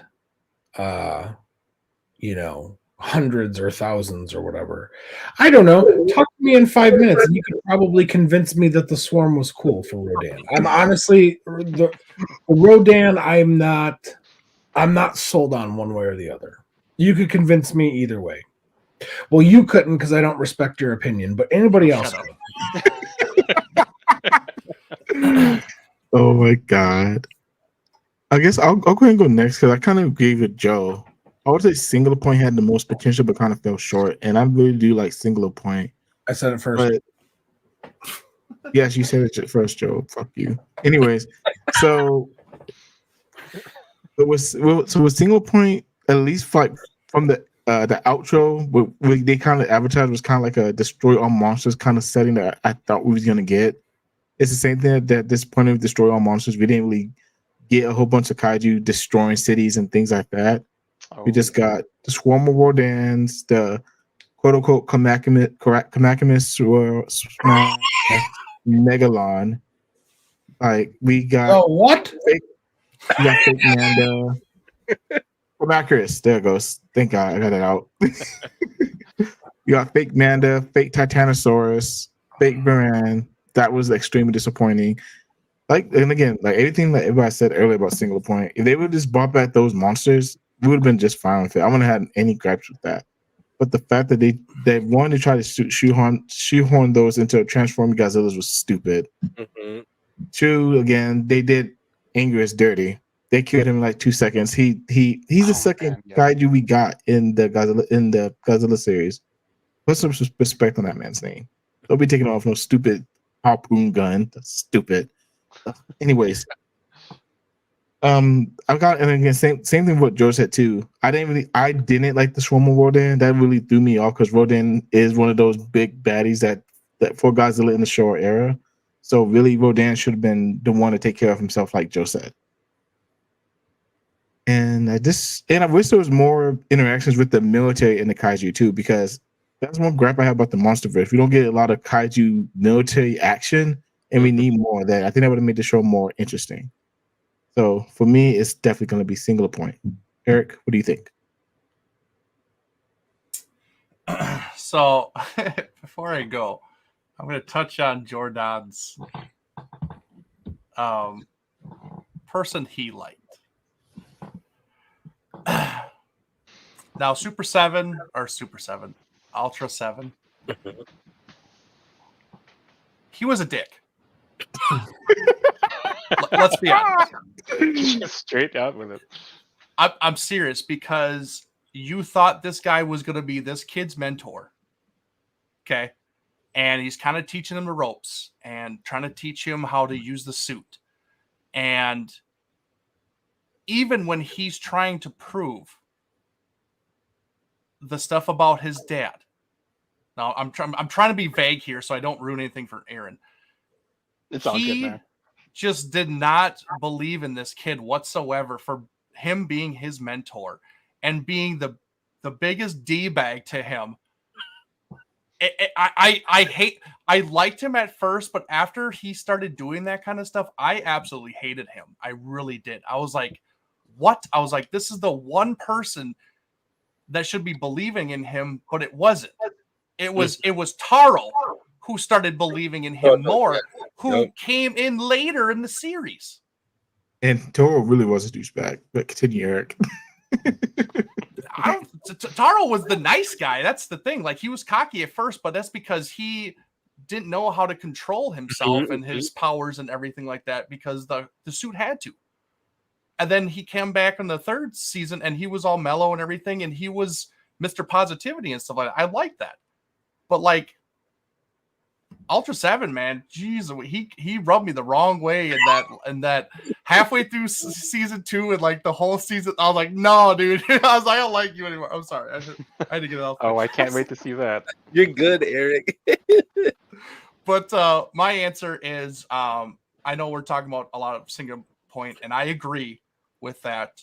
But I'll go also with Ultraman. A lot of the stuff that we have talked about before, it's just a lot of stuff was just missed. And like I said, the biggest thing for me was their size. I didn't like their size. It just didn't feel like Ultraman to me. It wasn't special in that aspect where they were giants and everything, or giant monsters. They were just human size.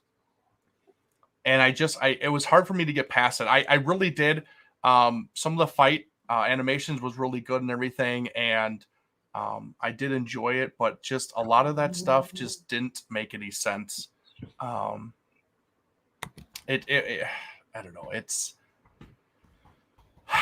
There was a lot of potential for it, and I thought I saw it in season 1, and I was like, okay, this could be something. It really could, because like I said, I really love the ending. It's very heartfelt and heartbreaking and intense. Like it really is. It's very on the edge of your seat kind of thing, and it just stumbled along the way with absolutely season 2. Just I didn't like it, and then it kind of picked up a little bit in season 3, but it's just. This is the one series out of all of these we're talking about that had 3 seasons. And I still think it fell short. And that's very disappointing that it had all this time to do it and it still was lackluster. So, I don't know. I have to go with Ultraman.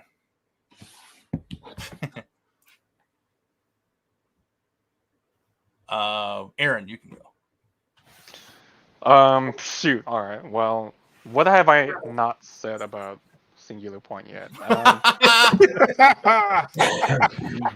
All right. Let's see. Okay, so I'll try to keep it short this time. Oh man, there are so many things I want to say about it. I need to write a review about it.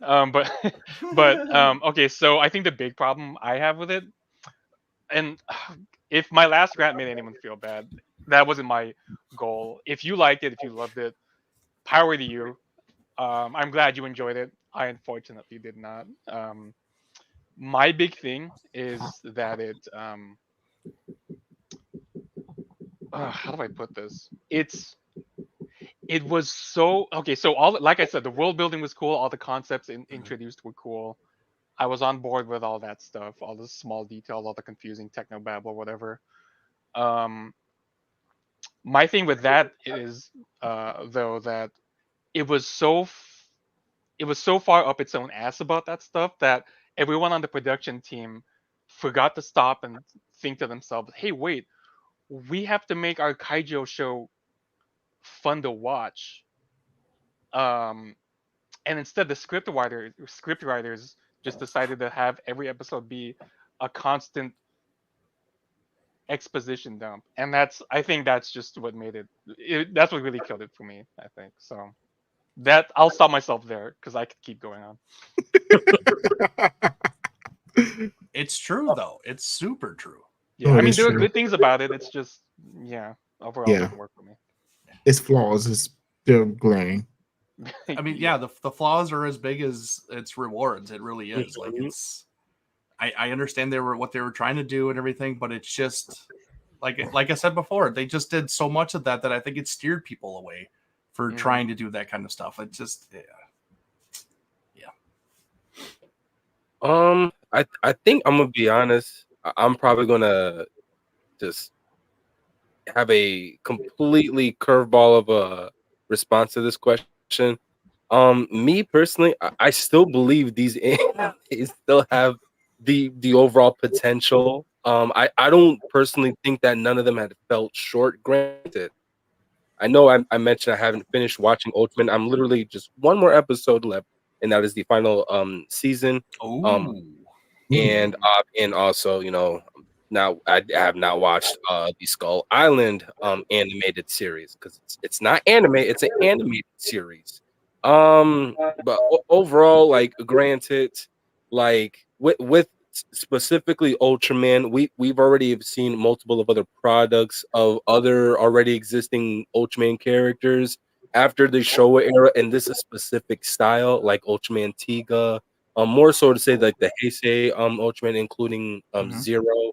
And then obviously we had that huge freaking tease at the end of Singular Point with, the construction of Mechagodzilla.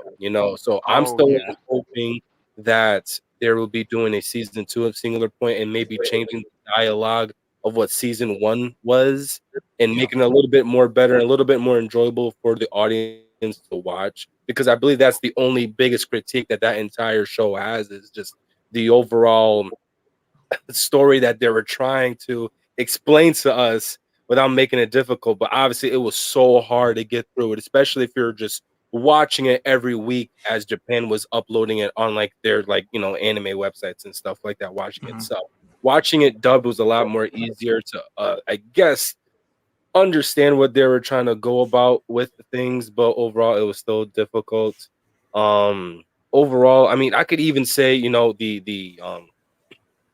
the Polygon trilogy movies. I definitely like during the second one. I mean, if we want to stay on topic of what had the most potential but fell short, definitely the Polygon. Like midway through the freaking second movie, I'm like, there's no way we're advertising a Godzilla versus Mechagodzilla fight, and there's no freaking Mechagodzilla. Like, Yeah. what? And mind you, then we had the Bandai Premium Mechagodzilla from the animated series, and we don't even get that. I was just like, you know what? There's no hope. There's no coming back from this. And making Ghidorah freaking god tier into a black hole is just like Mhm. that's another thing. That was horrible. Oh my god, I don't even want to talk about That's PTSD. that's another. Overall, that Oh my is goodness. Yeah. I still personally believe that these anime still have potential, more so in particular, Singular Point and obviously Ultraman. God forbid if they do come back, like the whole, and I know that's what's been most of people's complaints, is that it's literally men in suits not being portrayed how we want them to be. I personally love that.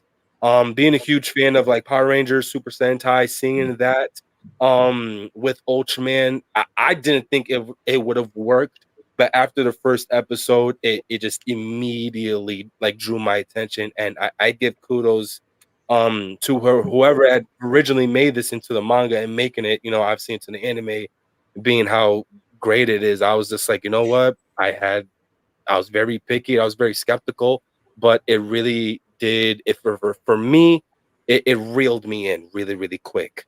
And then obviously hoping for season 2 of Godzilla Singular Point with possibly Godzilla versus Mechagodzilla, and then obviously with Gamma Rebirth, being how successful so far that it's been with all the positive feedback it's getting, we're probably more than likely going to be guaranteed a season 2.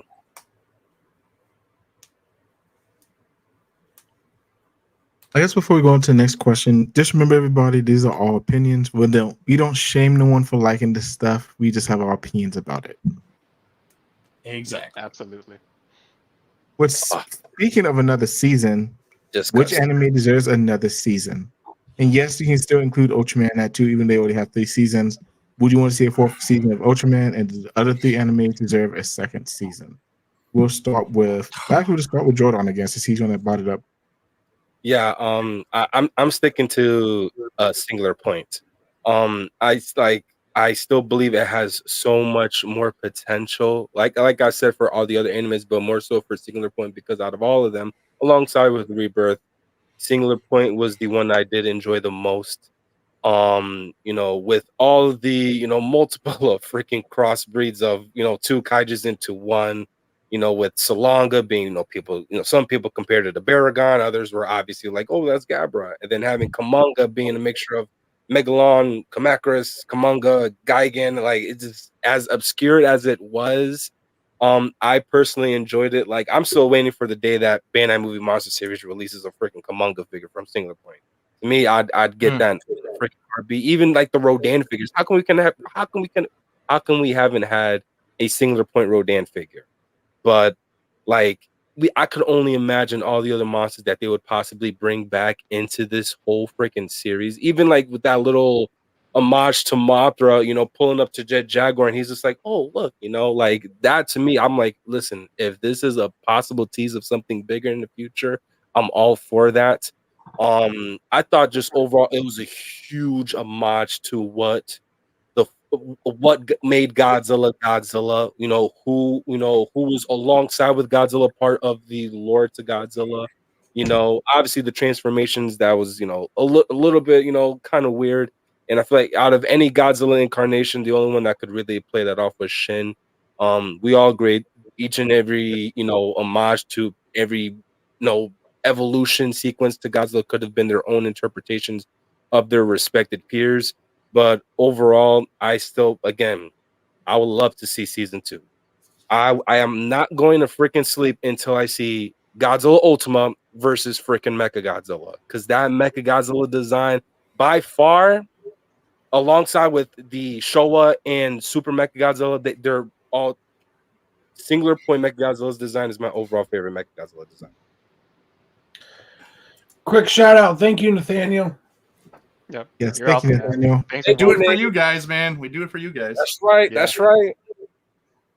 Well, I'm doing it because you guys pay me, but yeah, You get paid. for the You get fans. paid. You get paid.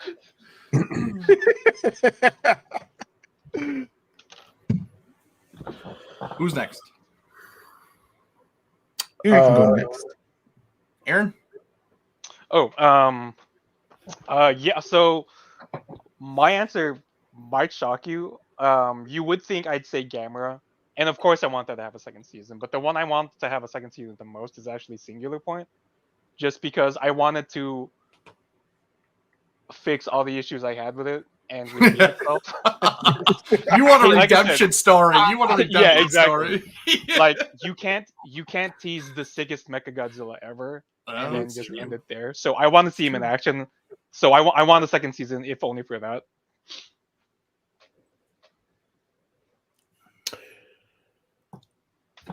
Me? Yes, sir. Okay. Yeah. You know, I'm honestly torn 50-50. Ultraman already has 3 seasons, so I'm not gonna give that one. Kong Skull Islands, I mean, I really enjoyed it. I really, really did. But I would way much more rather see a Singular Point season 2 and Gamera Rebirth season 2. There's just so many excuse me, threads and setups that they did in both of those series that could lead to a season 2.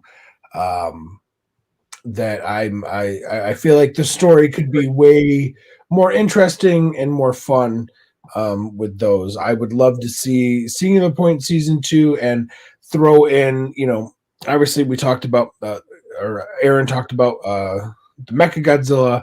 I'd love to see some other creatures in there and see like a Singular Point take on a King Ghidorah or an actual Titanosaurus, an actual Gorosaurus, Destroy a Space Godzilla, like all these guys, like I would love to see come back and kind of like a unique, even though you know there's a very high chance that I won't like their design, but yeah. So, but yeah, in Gamera season 2, he doesn't have as many kaiju left as Godzilla does. But you know, we haven't seen Barugan, we haven't seen Legion, Iris, Zetus. You know, there's obviously the famous lost film or you know concept film of Gara ship. You know, there's quite a few things that they still can do with Gamera. I feel like they would probably have to maybe create a couple new guys or bring some guys off the cutting room floor and concept art phases to fill in those gaps. But I'm here for it, man. I really am. I'm here for Rebirth season 2 and Singular Point season 2.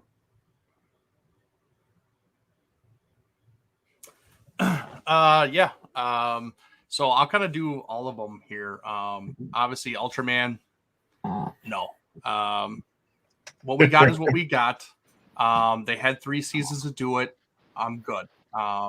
Just the way that they're going, I don't prefer it and everything. So I'm good with what we got. Kong, I wouldn't mind it, but I want them to focus more on him. Yeah, exactly. Get rid of the people and actually focus on him, because it seemed like they tried to do a lot of give him a lot of character and everything like that, and more of a backstory, especially with that woman that he had a so-called connection with or whatever in that show. Like, if you're going to do that, then you need to focus on him more instead of these people that are stranded on his island and stuff like that. If they're going to do one, focus strictly on him. That's it. And if it's called Skull Island, explore the island. Mm-hmm. Let's see what else is there. Not Very true. just little portions here and there. Like, I want to see more. I went into watching that show expecting a lot more of that island, of that exploring, of the culture, of whatever, of the indigenous people there, all that kind of stuff. We didn't get that. We just got castaways. Mm-hmm. And so it fell short for me. So I would, if they're going to do that, change it up. Yep. Joe? No, when you're done, bud. Oh, okay. Singular Point, I would like a second season, obviously, just because we got the Mechagodzilla teaser and stuff like that. But they gotta change their whole way of explaining this story. I'm not saying anybody is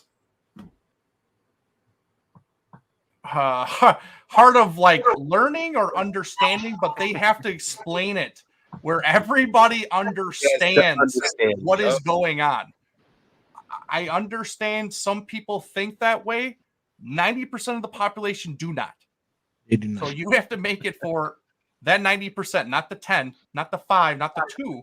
Make it for the majority and everything. Dumb it down a little bit. You can still have that stuff. Just bring it down a little bit. I still thought the story was very good and everything, obviously. And honestly, if they would have done and made that show like they did those like end credits with those old pictures that popped up with the original kaiju, and you had even little Easter eggs of people from the actual series and movies and stuff like that, you got to be quick, otherwise you won't see them. But they're there. That's great. That was amazing. If they would have made it like that, holy crap, it would have been top notch, but they didn't. So a lot of changes need to be made for that one too, along with kind of Kong. But I think the one I want the most would be Gamera. I thought they did really well for this first time out. I didn't mind the redesigns. They basically stayed true to the original so-called designs. They revamped them a little bit and everything. For the most part, a lot of their powers were still intact, but a lot of them were taken away. But I just feel that out of all of these, Gamera needs it more. Out of everything that we've seen, Gamera really, really needs another season if we want him to be relevant anymore, because all these other ones are super popular. Ultraman Godzilla is super popular in Japan. Kong is super popular here in the States. And you got Gamera left behind, that's forgotten. He needs another season to become relevant again, like we've said before earlier in this chat here. So I really do think that he needs it. And like Joe said, this is an opportunity for season 2 to introduce new kaiju. Let's introduce new stuff for him. I understand we all like the old stuff, and I'm one of them, but like, let's bring something new. Let's bring something fresh. That's something that he needs, especially if he's coming out like this. Let's do some new stuff. Let's introduce some new things. I love a lot of his new abilities and powers. Loved it. I really, really did. It was really, really cool. So in the second season, throw us some new kaiju, like they did for Kong, in the legendary verse, and what they did for Godzilla in the legendary verse. We've gotten new kaiju. Do that for Gamera. He needs this. So that's my rant. So you wanted to say something? Yeah. This isn't even what I was going to say, but Eric brought up a great point, and it actually piggybacks off what I said at the beginning of this stream. Gamera needs this more. It's not like, how many times do we all turn on Netflix to put something on when we're going to bed or to have background music when we're doing something around the house? Play the fucking anime. Do it. Like, it's not that hard. Give it some watch hours, keep it in the top 10, whatever, and it'll help. We're going to get more products from it. We're going to get more toys, more collectibles, et cetera, et cetera. But also, there's a real chance, and this is the part that's really piggybacking off of what Eric said. There's a real chance that if this doesn't work, we won't see Gamera again for another 20 years. And that means 40 years without a live action Gamera. If they ever decide to bring him back, they might say, you know what? That's it. Yeah. The Brave didn't do that good, and the anime didn't do good. Gamera is a dead property, and it might be gone forever. And I don't want that. I don't think any of us want that. So support it where we can. That's one of the biggest reasons why, like, as a Eric and you guys, Eric and Adrian and Michael, you guys will sometimes give me crap because jokingly, obviously, of course, but like I collect everything. If it's a Bandai America, if it's a keychain, if it's whatever, like I have everything in my collection. I don't care if it's a $5 figure from Walmart or if it's a $500 figure from X Plus. If I can afford it, I try to get it. Because I want this. That's the only way we're going to continue to get this stuff is if it's successful. So we need to be watching these shows not just once but twice. Throw them on for background noise. Oh, I don't know what to fall asleep to. Gamera Rebirth. Oh, I'm cleaning the house. I want some noise. Gamera Rebirth. Oh, my dog's gonna be home alone. Gamera Rebirth. Like, got to keep that up. And anyways, what I was originally going to say is, Eric, you brought up another good point. It was a Kong anime, and he was only in it like the last few episodes. Seeing more Kong would be nice. And one of the things I loved about Gamera Rebirth, this was my second point. I love the fact that the episodes were 45 minutes. Yes. Yes. They took their time. It wasn't just like wham, bam, here it is. I love that. So, yeah, it's definitely a surprise for us when it first dropped, because I think we all thought it was only going to be like 25 minutes, and everything. And all of a sudden we're like, holy crap, it's 45. We were excited. I was excited. I know Joe was excited. Adrian, you were excited. Like, we were like, holy crap, that's awesome. That gives us more time for more development, more action, all this stuff. I was like, heck yeah, that's the way to go. Nathaniel, I agree with your comment, but I didn't want to say anything because I think we're trying to avoid some spoilery stuff. Are we avoiding spoilers on this? Yeah, for Gamera, since it's only been a week and a half, it's been out. We have more time to watch it. But Nathaniel, I agree. I thought that was an interesting little snippet that happened. That was one of the threads I was talking about earlier when I said, like, oh, they left some ideas open that could potentially, oh, absolutely, spawn season 2. Yep. Yeah, and then I mean, I didn't really think this deep into when I wrote this question, but I mean, really, Gamma is what deserves it. I would like Kong to have a season 2 only because I do want more. Like Eric said, I want more Kong. We didn't get enough Kong in Kong's own anime, but Gamma really does deserve it. Gamma has always been the redheaded stepchild of the kaiju universe, and honestly, it's not fair to him because Gamma is a great property on its own. And for the fact that we've gone over 20 years without having anything new that's Gamma is a travesty. So I really am glad that Gamma is doing as well as it is. But like Joe said, it's our job to make sure we continue to get more Gamma, which is whether that's a season 2 or the live action movie that we've all been clamoring for 23 years. We need more Gamma. And like Joe said, like Eric, and what Eric said, we can definitely get more new kaiju for Gamera, but we can even leave room for like Nathaniel said, we can even leave room for Legion, maybe even for the season finale, because Legion's story can be drawn out a bit throughout an anime form. So there's definitely a lot of potential that can be there for season 2 of Gamera, and it probably would be the best sequel to the original season also. I think you could say the same thing for even Iris. I was just gonna say that. Like, if they Yeah. ever do one of those two Heisei villains, I think they need to do a whole season with just the one. Throw in the Banta fodder kaiju that he just runs through just to spice it up a bit, but make one of those guys the main one.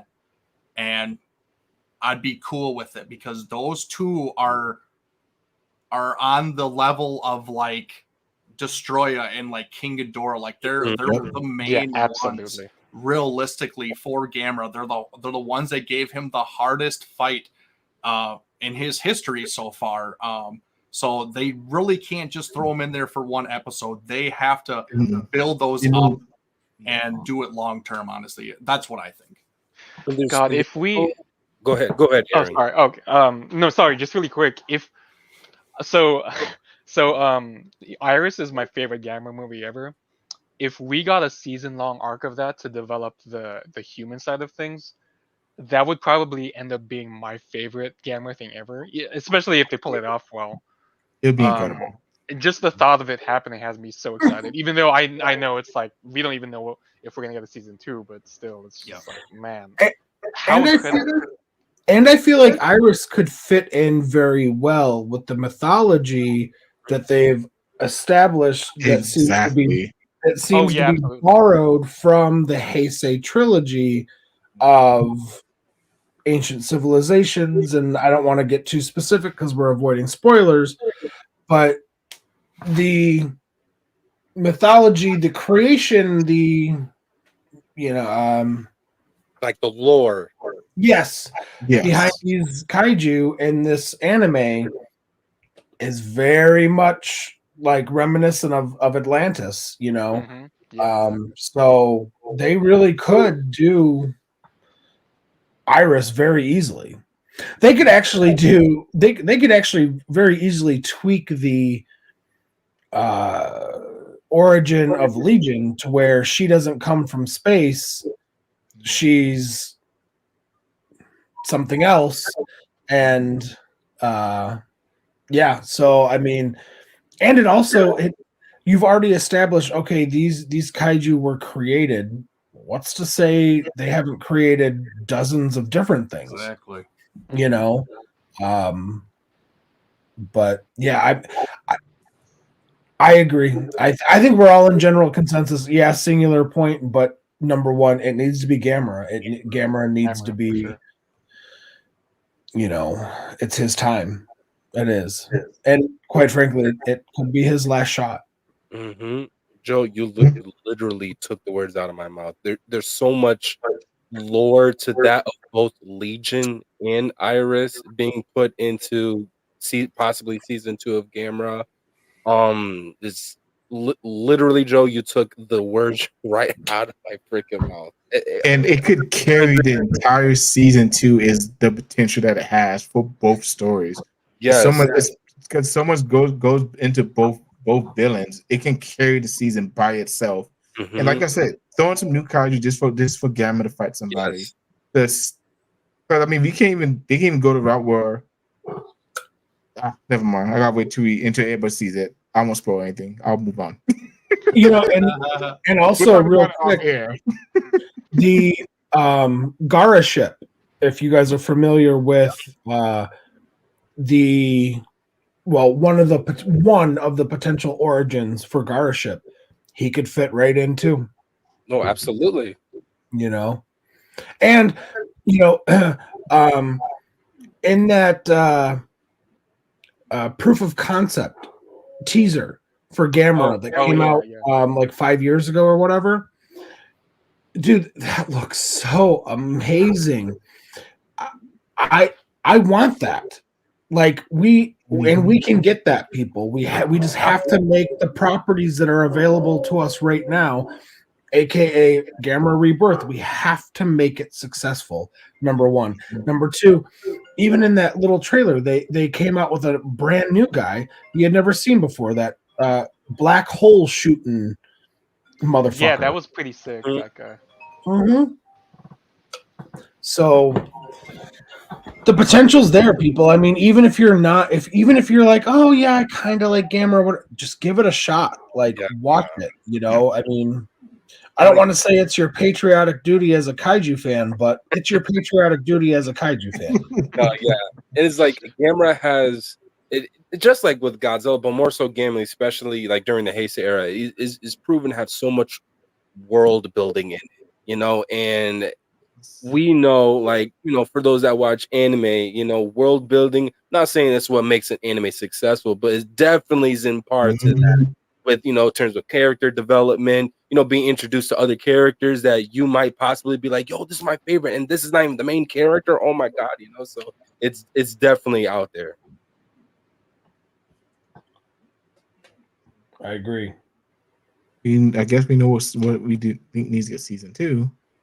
So next, if you had to recommend one of these shows to a new fan, which would you recommend? It's easy.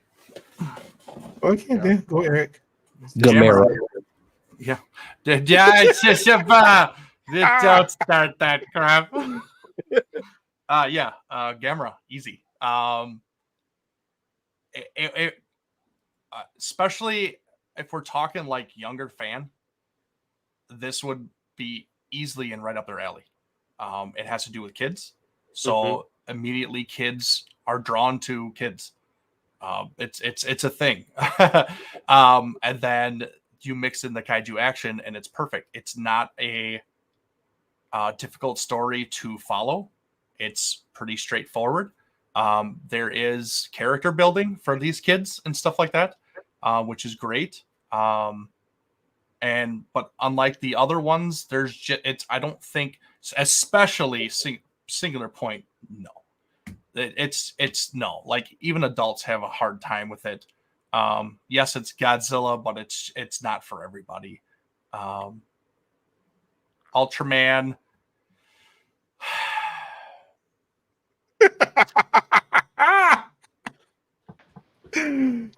I mean, you could, but you really have to know the lore of Ultraman, yes, of Ultraman to really understand what all of it means. Honestly, otherwise you're gonna miss so much. And then Kong, I guess you could use Kong too, but I don't know. I would definitely stick with Gamera. It's just the easiest. It's very well done. Just everything about it. It's really great. And yeah, I just think that kids, especially kids, could really flock to it and stuff like that. But yeah. Oddly enough, I actually may have to say Kong. Very weirdly Kong. Especially for younger kids, like 3-4 years old.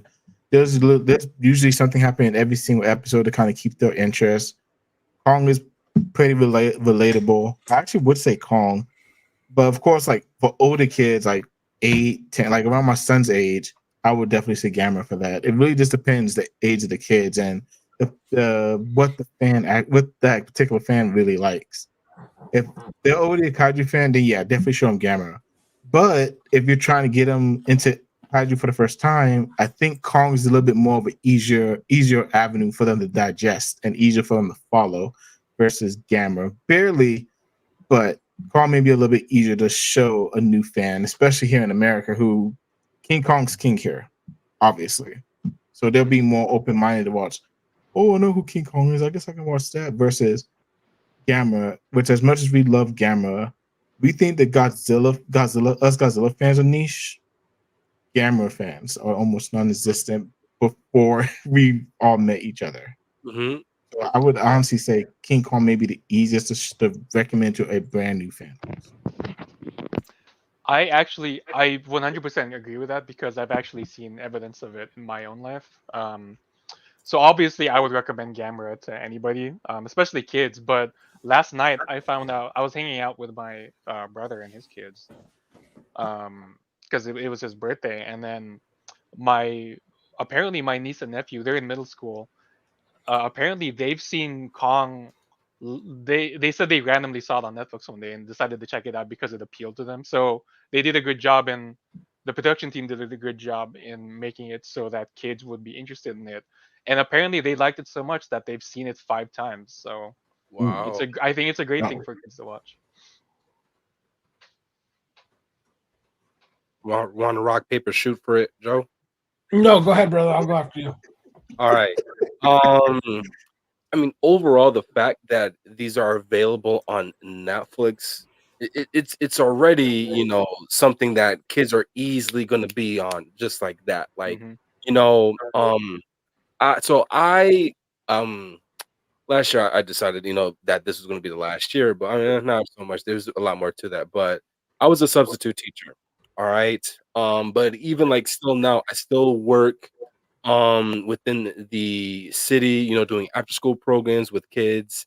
And all first I've worked with kids for I'd say about like 7, maybe 8 years all in total. And they'd either address me as Mr. Jordan or, believe it or not, Mr. Godzilla.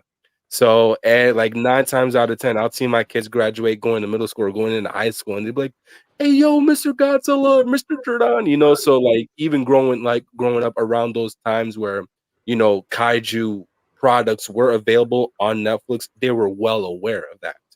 Um, and so I haven't seen anybody, obviously, up until I'd say last week while I was watching Gamera Rebirth. I have a little cousin who is about to turn 8, or no, he's about to turn 9. His name is Aiden, but everybody in my entire family and people of my immediate circle know him as Baby Godzilla. I like that like to me, he's my little cousin, but he's like my son. I absolutely love him. And That's one of the amazing. first things he was ever introduced to was that of Godzilla. So every time he'd come over, or if I would go over, I would always catch him watching something of like a Godzilla type of related product. That was up until I introduced him to Ultraman. But a little, as kids get older, they tend to like, drift away from those things to try to find their own type of interest. Like he loves cars. I never found the interest in cars growing up as a kid, but that's just him. It wasn't until last week where I was watching Gamera Rebirth and he peeps me watching it. He just so happens to be there. He peeps me watching it, and he was just drawn into it, And it was like exactly what Eric said. Being that the main protagonists were that of kids, it just for him, that was his overall focal point was just like, oh my god, like putting himself in that scenario case. It's like, oh my god, I could only imagine. What I would do. I'm saying these kids are brave. If they could do it, I can do it. It's a sense of imagination for these kids to really go out and just try to accomplish whatever it is that they want to do in this world. But overall, Gamera is definitely one that I'd recommend, especially to the younger generation. Ironic enough, with my cousin alongside with that. Again, I don't work for the city anymore. That's up until like an after school program calls me, tries to make an offer with me. But I had saw during today there was a national parade in my hometown. And so I go to like the final destination where everybody's like gathered around in like a library park. And I see one of my kids from last year who is in 8th grade about to graduate middle school. And he's a huge kaiju fan. So everything I'm talking about, from GVK when they teased the second movie, New Empire, to -1, like that's all he would talk to me about. And I hadn't seen him obviously up until the end of the school year of last year. So I saw him today and he goes, "Yo, Godzilla, did you see Gamma Rebirth?" I'm like, "Yo, this is amazing." Overall, definitely Gamera is the one to definitely recommend to anybody. Like even Michelle, like she's just like so, and she I can tell you she's watched everything kaiju related with me. She had no freaking choice. Getting into Gamera, she was just like, "Listen, I already have this on my notification. This is something I need to watch."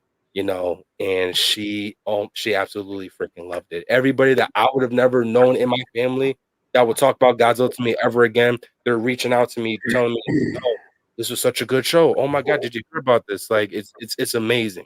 But definitely Gamera is the one to recommend. Gamera number 1, Kong Skull Island number 2, Ultraman, then Godzilla. And I'm choosing Godzilla last because I think for probably people 20 and under, the mumbo jumbo is going to be confusing. I'm going to be 35 next week and it's confusing to me. So but yeah, I just think Gamera's it's fun.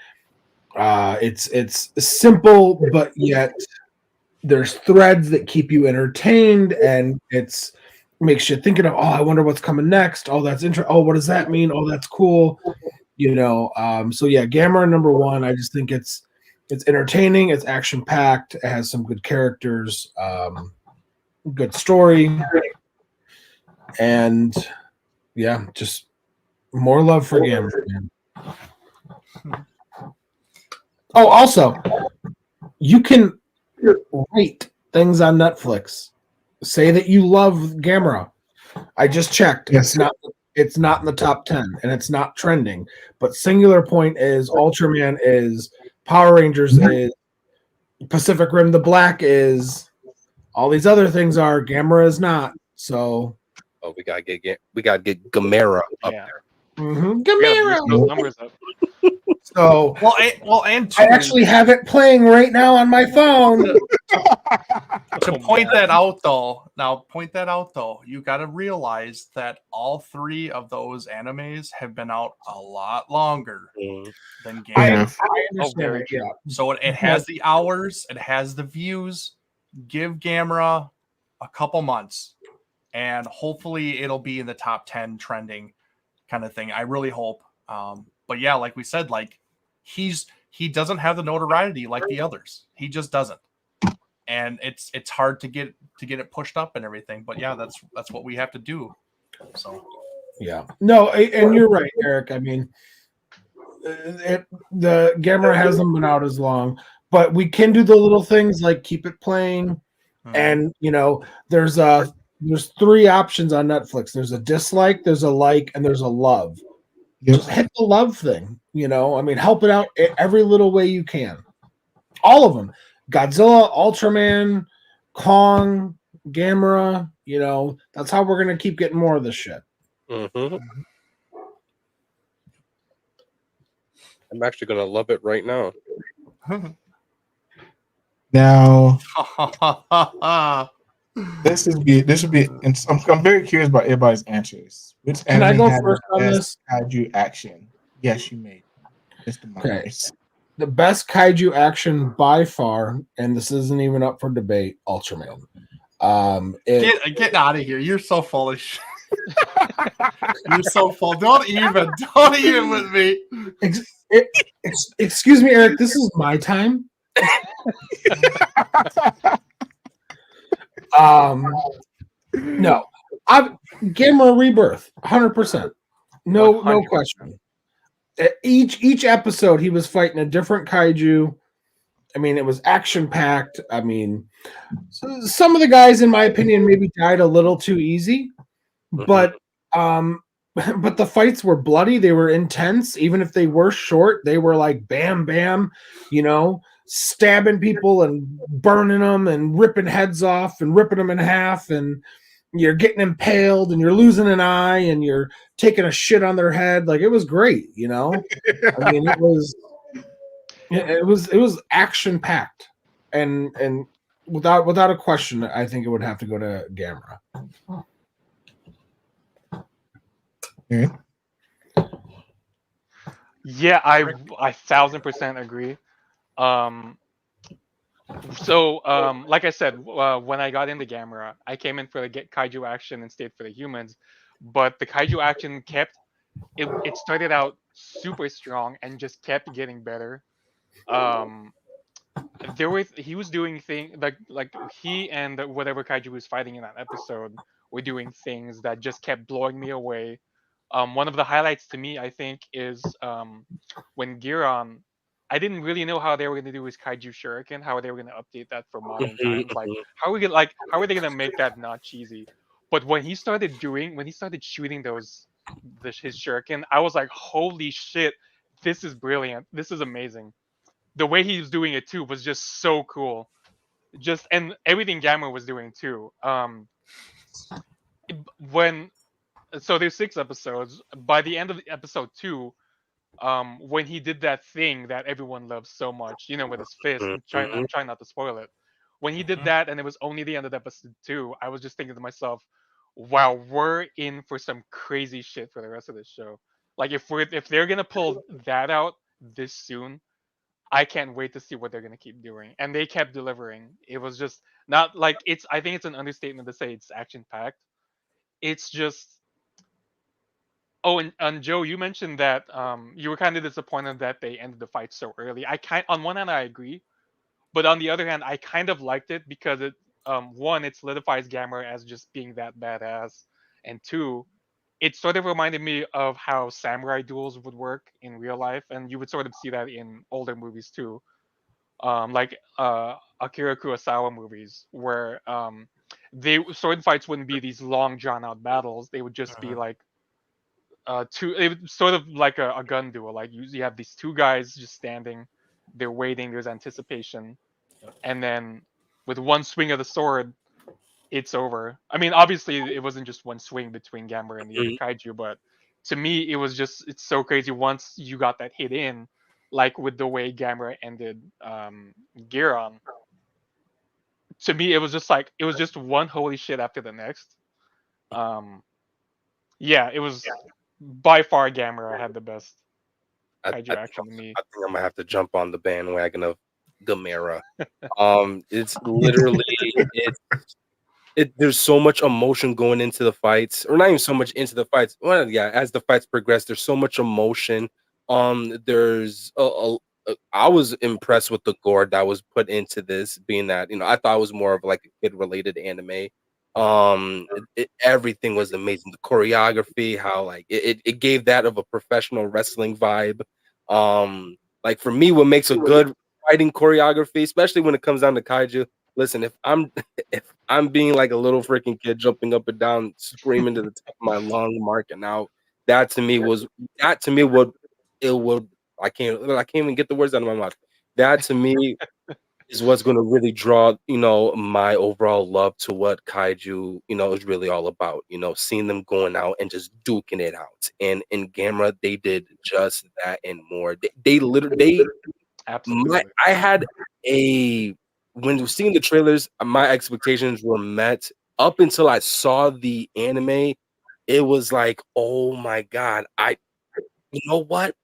They overexceeded my expectations. So definitely freaking Gamera. Go ahead, Adrian. Gamera. Should we bring Samson in to sing Gamera? No. What was it? Gamera hometown. What did he say? Well, it doesn't matter. Anyway, I don't want to remember. No, it was obviously Gamera. Like Nothing It was else like holds a acapella. candlelight to kaiju action like Gamera did. It's chef's kiss. I'm gonna keep it short because it was absolutely incredible. We're 4 for 4 right now. Eric, if you want to be that dirtbag to not give us a perfect treat, be my guest. I won't judge you. Do what you got to do. Have your Good opinion. I'm Lord, still gonna love you no matter what. the attack I'm experiencing right now is Not even gonna let ridiculous. him answer first. Yeah, I haven't even said anything, and I'm already a douchebag. Finally, somebody said it. Shut up. For the sweep, it is Gamera by far. Yes. Just like it's not even close. It's really not. It was so entertaining. It was so exciting. It really felt like the Showa era all over again with how gory and bloody it was with the kaiju violence, I should say. They even had they didn't have people gore, but they had people death in there. Mhm. Like I know they had to like not show like red blood and everything, but they died. No, Okay? yeah, most You know, Oh yeah. Most okay. definitely. And stakes were real. it was great. It was good to see that because it's something that we don't get to see. So it definitely took it to another level. And then the kaiju action was by far just amazing in every single one. But I do agree. Some of them were a little bit fast. Honestly, Virus, that one I didn't expect to happen the way it did. It was because they really built that one up, and I expected a little bit more with it, but I'm still fine with how it ended. But yeah, just God, there's little Easter eggs in there that like Aaron, you can't say, but like. There was some good stuff. A lot of, like I So said good. before, a lot of their new abilities was really fun to see. And like I said, they held true to some of the old abilities that they had, and this kind of revamped some here and there and everything like that. So, it was phenomenal. It really, really was. I mean, I can't say any more than that. It was superb. We finally agree on something tonight. Awesome. Yeah, first time. Now, as y'all heard me complaining about earlier and mentioning earlier, if the story is absolutely incredible, everything else I kind of look past. And that's definitely true for anime.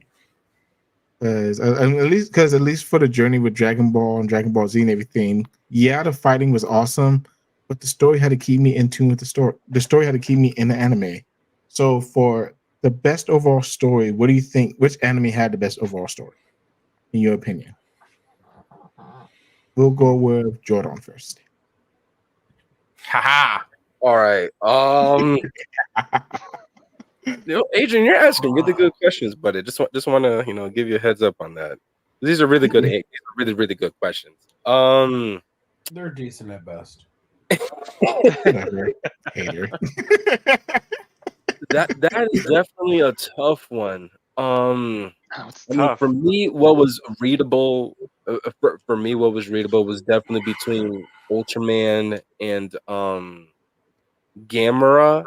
But granted, I have not finished season 3, so that opinion might change, after watching it, or it might remain the same. But for me, Gamera did have that overall sensation of from start to end. It was every episode, every sequence improved, and that to me, and especially with a couple of other exciting news that we have seen throughout the anime.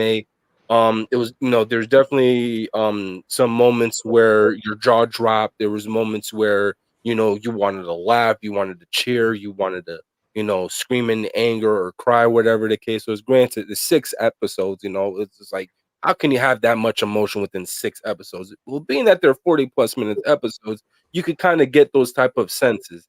So I would say, to keep it short and simple, definitely in the borderline, or not so much borderline because I haven't finished season 3, but I'll say Gamera.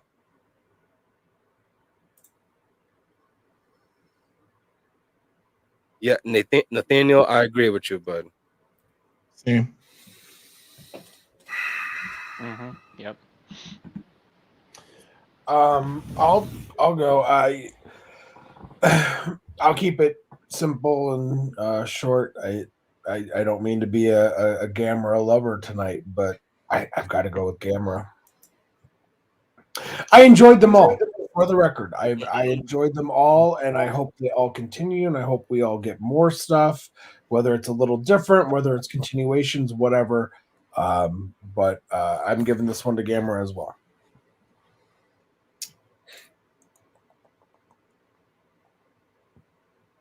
Migo? Easy E. Sure. So I really had to think about this one. And I have to probably give the slight edge to Ultraman. Just for the simple fact that they had a longer time and more episodes to do it. Sure. So they got to explain a lot more. And everything went in order from season 1 to season 3. You know, it was just a continuation. They didn't start up anything new or something like that. Like it was a slow build for the main character and his backstory and his dad and the suit and all this stuff. Like it was good. It was that slow build and stuff like that. And Jordan, when you watch that last episode, you might flip out a bit. In a good way. In a good way. It's not a bad way. In a good way, because I got pretty excited about it. So just a heads up. I can't wait now. But yeah, just because of the fact that we have more to go off of for Ultraman, you know, it has that advantage for everybody else. But if we're talking about just one season, I have to go with Gamera. I know it's new and everything, and it's not that, you know, because we are in the honeymoon phase and everything, and you're gushing about it, you know, even though it is good. It had the story itself was, I think, the best in terms of the character building. It actually, you saw those kids go through a lot of shit, and you could see them evolving and stuff like that and changing their mindset, and you could see them becoming friends and their bonds becoming stronger and them caring about each other. And even the blonde dork, you know, when he came in, you know, he was the bully at first, but then they saved him, and then he was their friend and everything like that. But then he showed interest in them because he was the outsider that came into their group. He didn't know a lot of their backstories.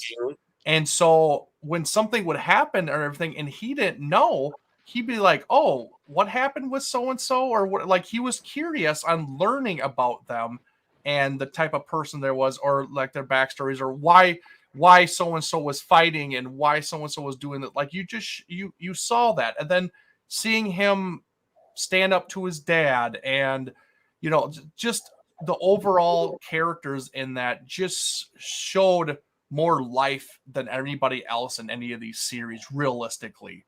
Yeah,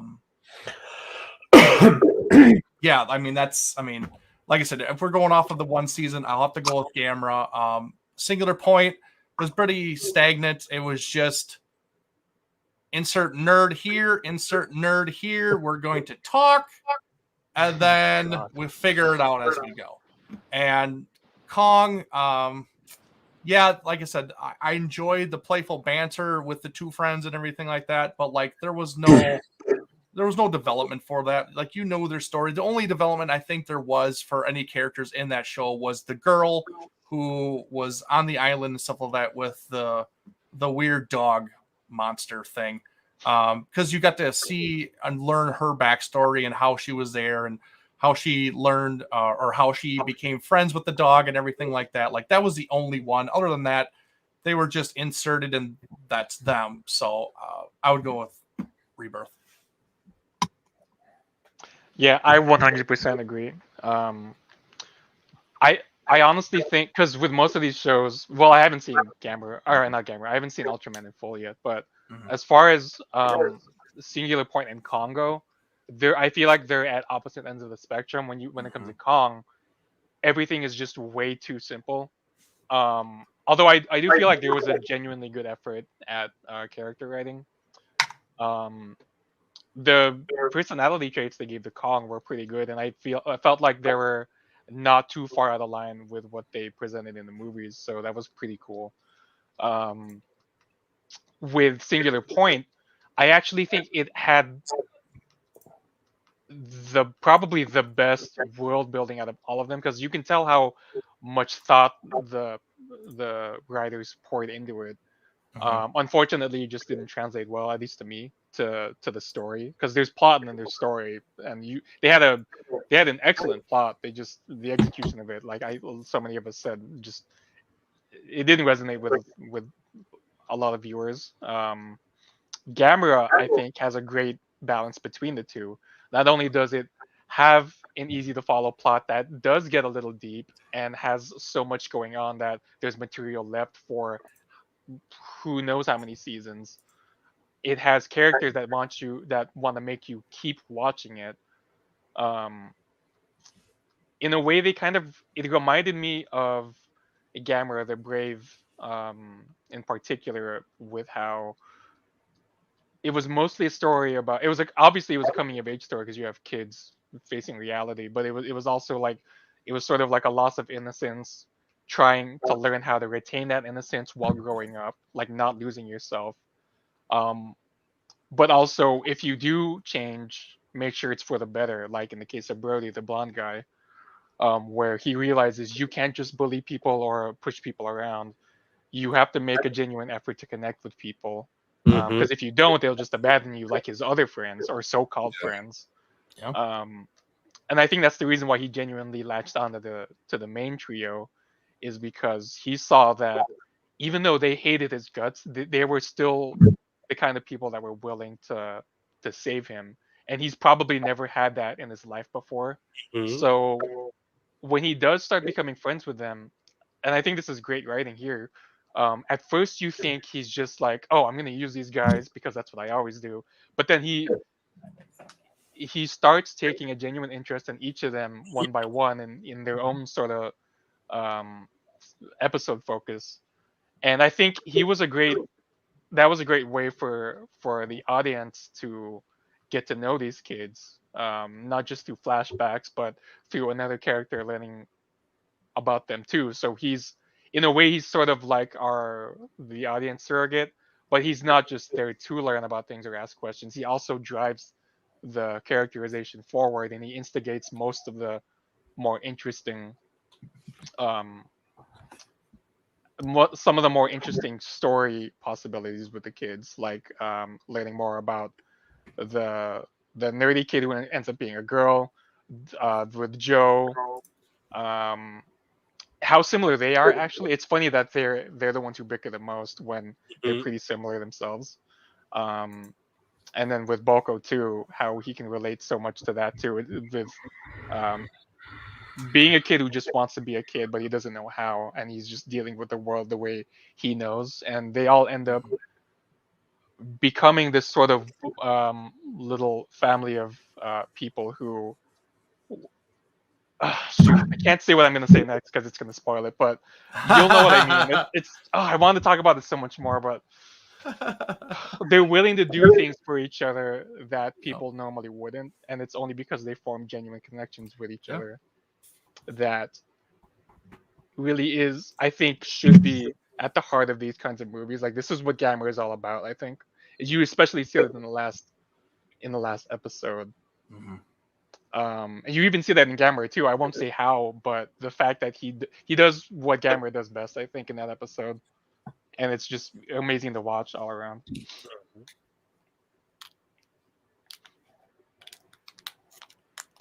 Well, I mean, there's not really too much I can disagree with, honestly. I mean, it's Gamera. if if it wasn't for prior obligations for me and Eric, we probably would have binge watched Gamera that entire night. That Gamera had me hooked from the very beginning. Oh yeah. And like I said, I agree with everything you said. I'm not gonna be too long-winded with this because Gamera is amazing. Gamera is the only show that I didn't have to take a break from. Like I definitely could have watched Gamera all one night. Everything else I kind of had to break up into bits and pieces because the story didn't keep me pulled in long enough to be really invested in it. I think I kind of binge watched King Kong, but honestly, that was just to get out the way and say, I watched King Kong. Honestly, I mean, I enjoyed it, but I agree. It was kind of just like, yeah, I gotta watch this because we're gonna talk about it. So Exactly. But with Gamera, there was a lot of joy and excitement behind it, and I went in with no expectations, and they were absolutely blown away. Still, the story for Gamera is amazing. Even I was poo-pooing on the human characters, they all did what they were supposed to do. They kept me involved with the story. Which comes to the second to last question: which is your favorite anime? Yeah. We don't have to be super long-winded about this. I think we all agree. Start with you first. What's your favorite anime out of all of these four? Gamera. Gamera.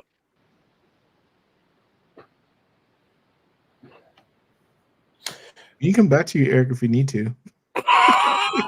Yeah, you can say your answer.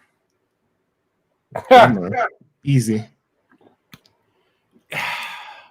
See, I'm trying to think of this logically because, like I said, it is so fresh and so new that I'm trying to not give it that little edge to it.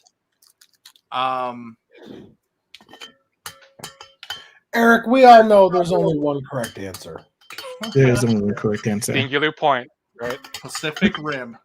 I'm honestly surprised. Why wasn't Pacific Rim part of this? It should have only been. because we're just doing the newer stuff. Is it old? I thought it was newer.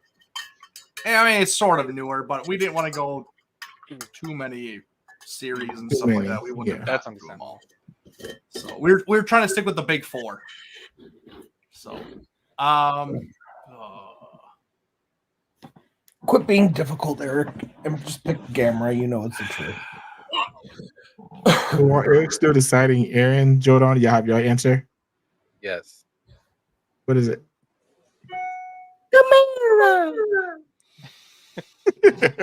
Yeah, I gotta agree. It's Gamera. Oh man, there's like a 1A, 1B. I swear to God. Because, like I said, I like the action in Gamera. The story is better in Gamera. I like the animation more in Singular Point.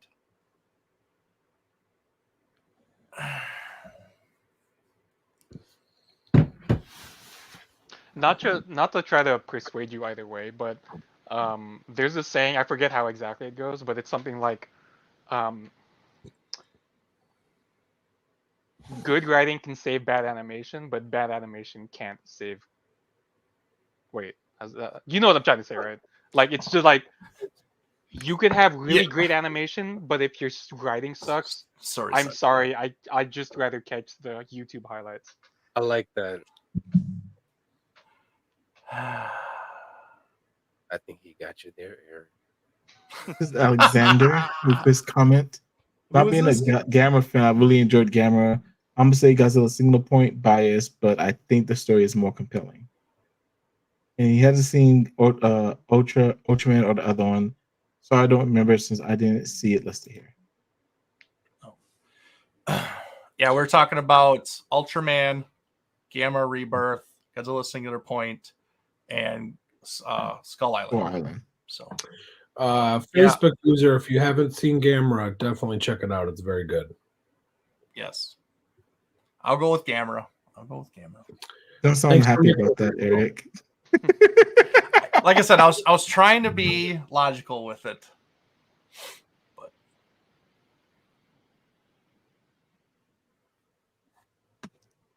okay, then for the last question, are there any collectibles you would like to see from any of the series?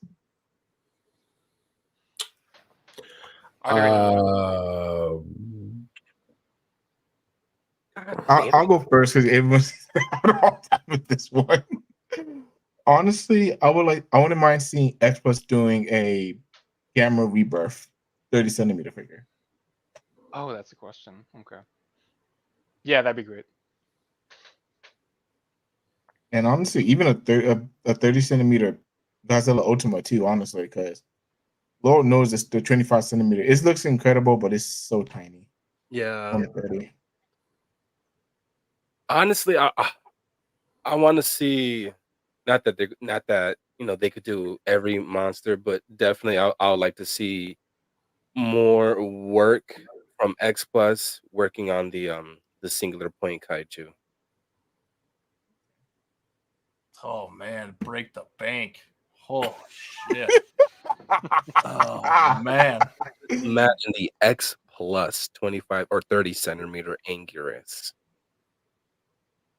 Or even a freaking I don't even want to say Manda. It would be nice to like have like coiled around, but I could just imagine. Just the Anguirus overall in general would just be really, really dope. Even Aquatilus, Solanga, whatever.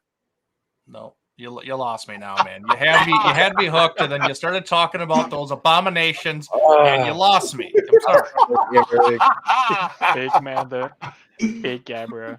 Or just Yeah, like a favorite sculptor line of like Jet Jaguar versus like one of the Kamangas. That'd be awesome. That'd be cool.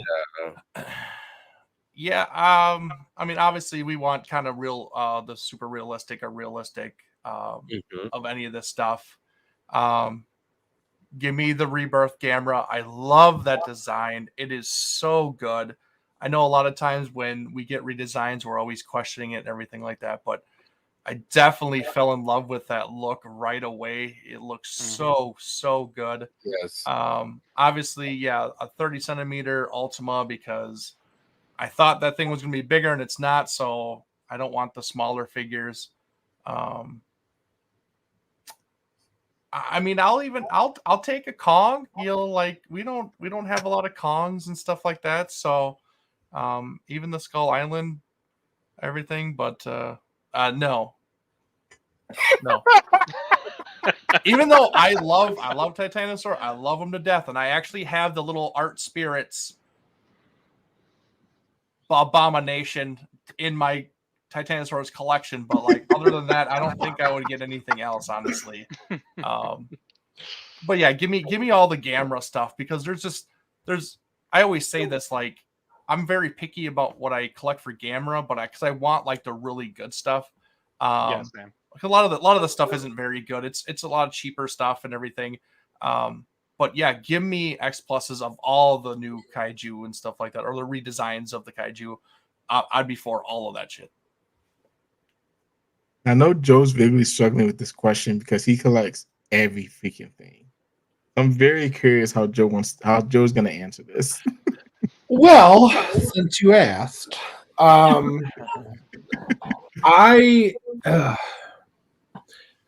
wouldn't mind the singular point kaiju. Well, some of them. Specifically Anguirus, that'd be cool. A bigger Ultima would definitely be neat. Rodan, I'd be interested in, and then like the Godzilla Terrestrius and Aquatis. I would definitely do Manda, yes.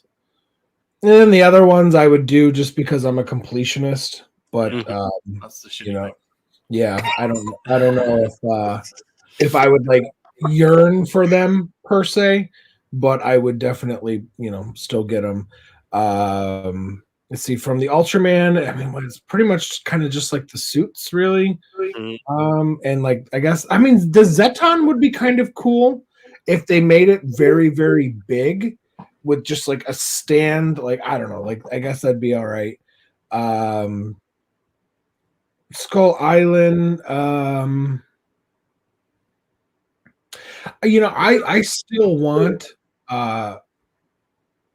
I know we had one from Star Ace and Playmates, but I want skull crawler, like an X Plus or something. So that'd be cool. The Kraken would be really neat for an X Plus. But I have to again. I know the Gamera love is strong tonight, but I'd have to give it to. We obviously have Bandai's of all the Gamera figures.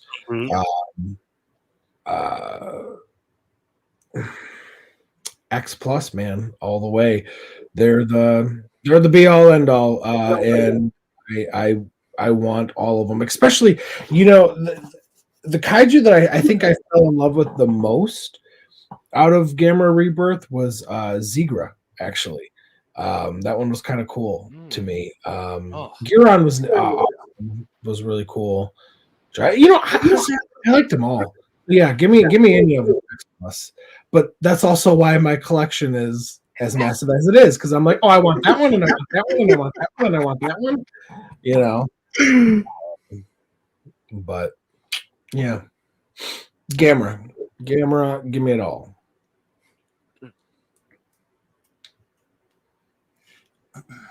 Well, that's all we got as far as questions. Did anyone have anything else they wanted to add, or any final thoughts or anything? I do. Go for it. Now I'm curious what you guys think, because they completely did not go into this whatsoever, and it obviously has to do with Gamera.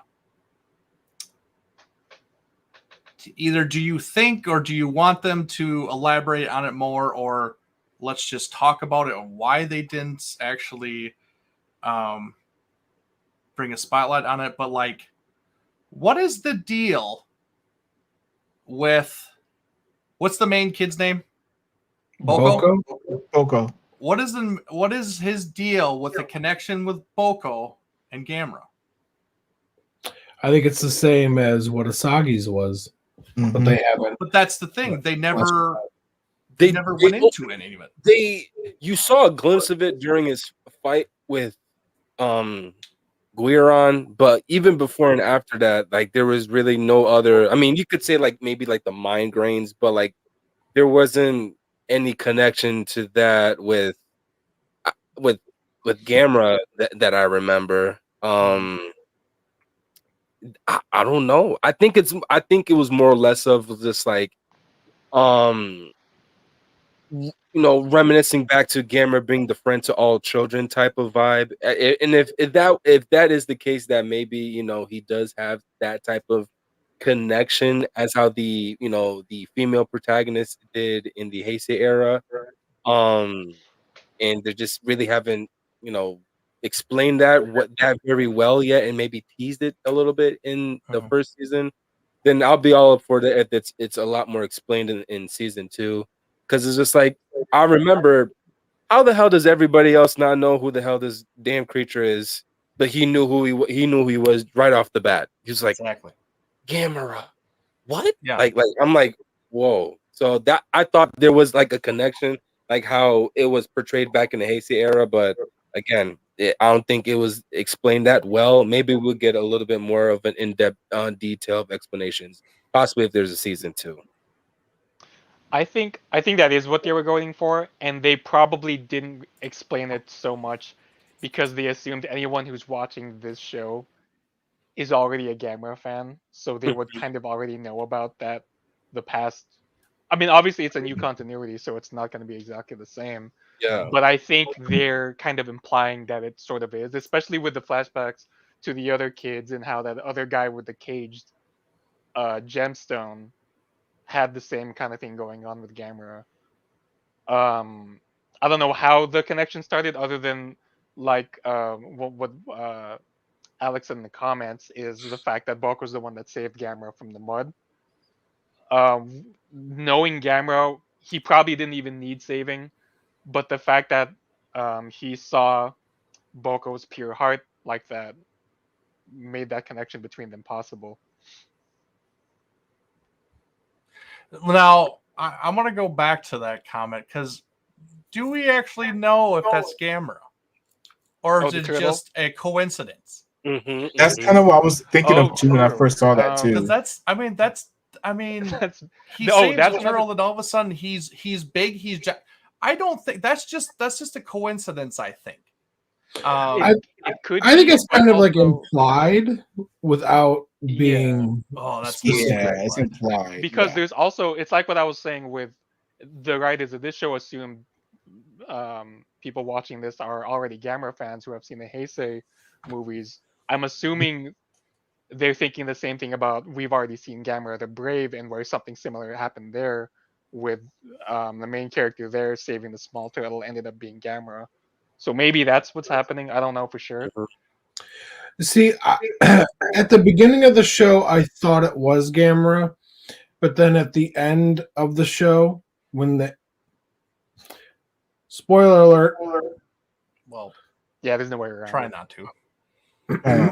when they show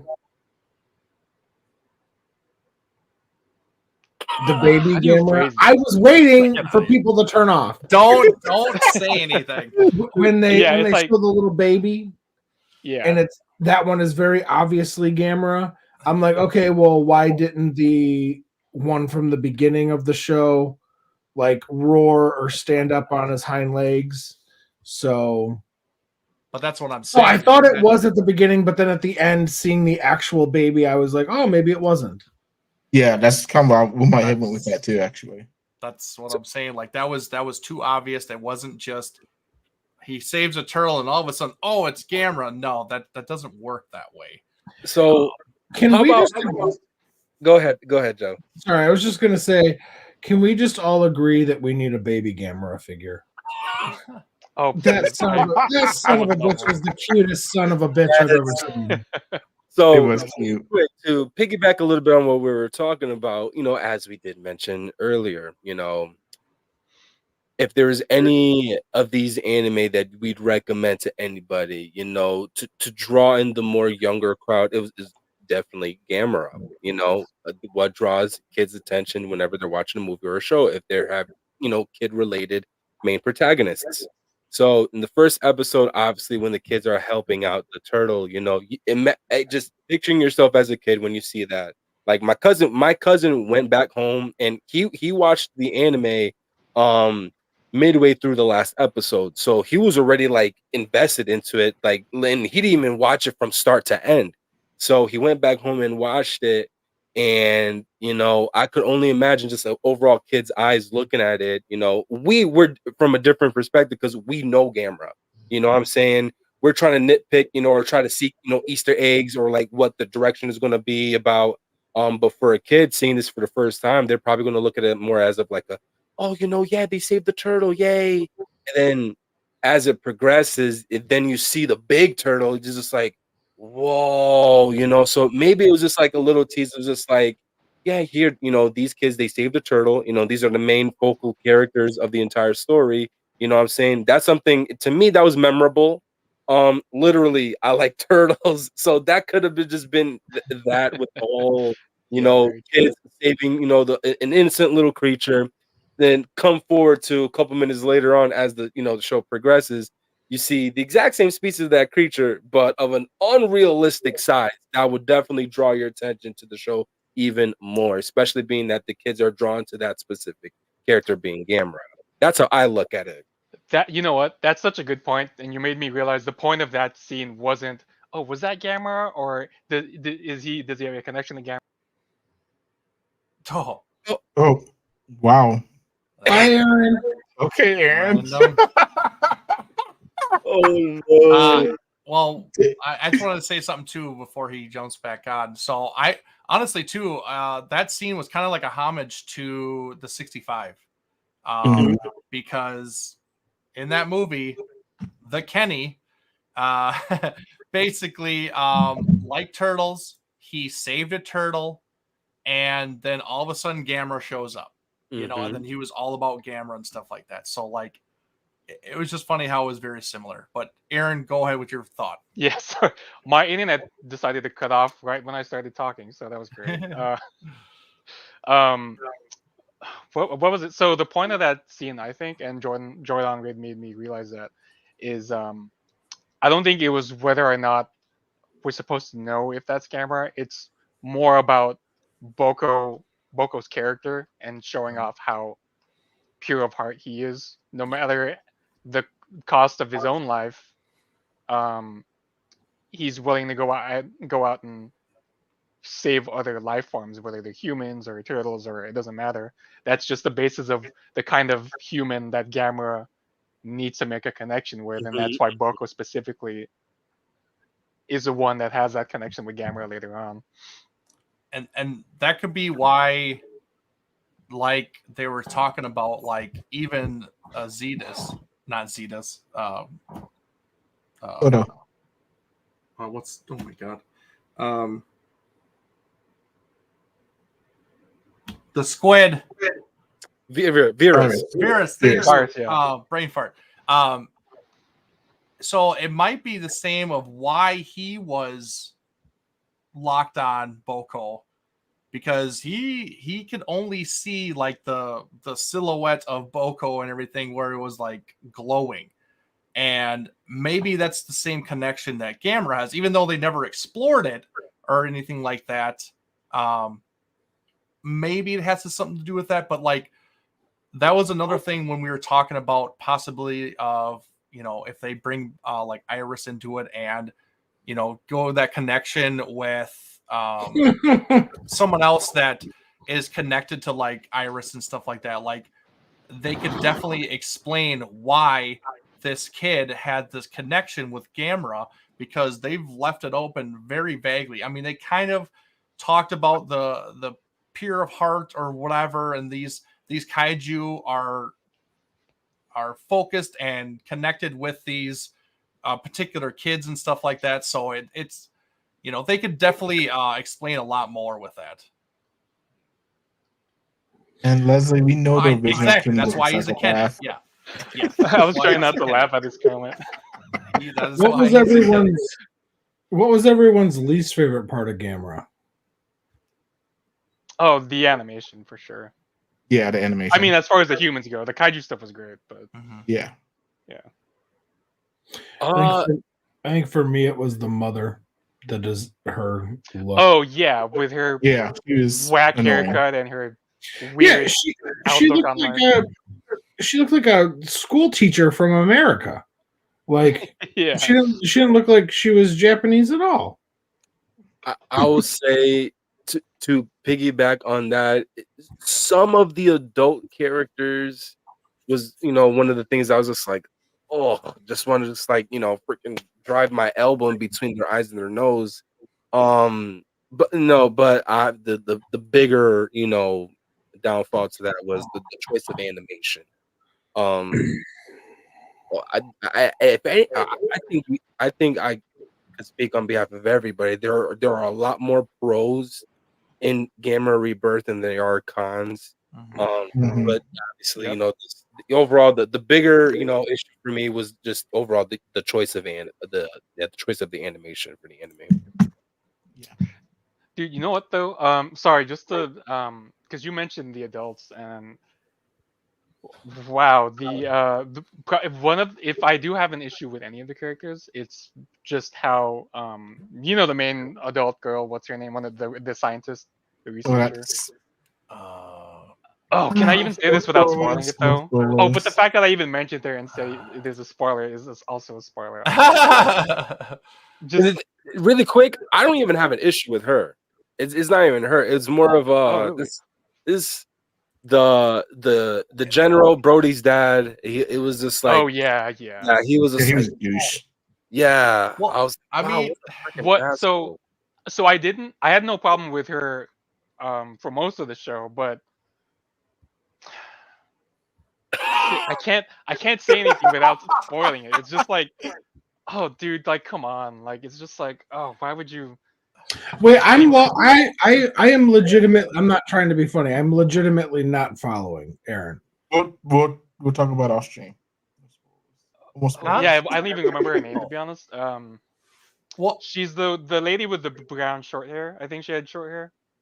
Yeah. Oh, that one. Yeah. Okay. Yeah, and the way she was at the start versus how she ended suddenly Gotcha. Yeah, Yep. it's just I don't Gotcha, even gotcha, can't even gotcha. say anything about it because it's just like it's one of those developments. Yep. Wow. And then I know we have to wrap up and stuff like that, but one last thing, just one last thing. Okay, I have to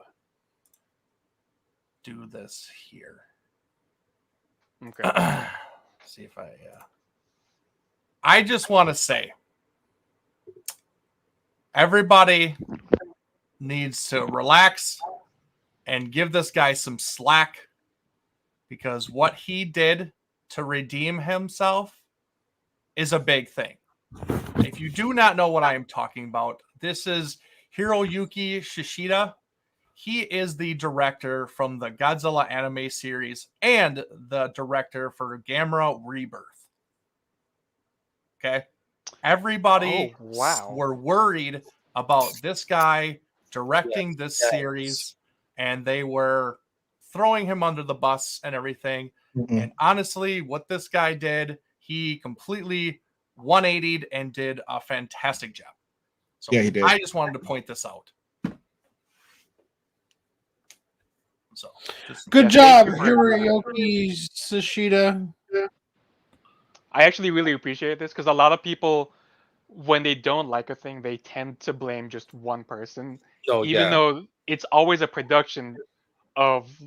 It could be anywhere from like 10 to 100 people. There's always the director, the writers, the art directors, the you name it. It's just if someone doesn't like one thing about it, they'll blame, I don't know, maybe the writer or the director, but it could be some completely other different person, Mhm. and they're blaming the wrong person. And even then, even if there is a right person to blame, the way most people go about it is just not the right way. You know what I mean? Like harassing people on social media, telling people they should lose their jobs or whatever.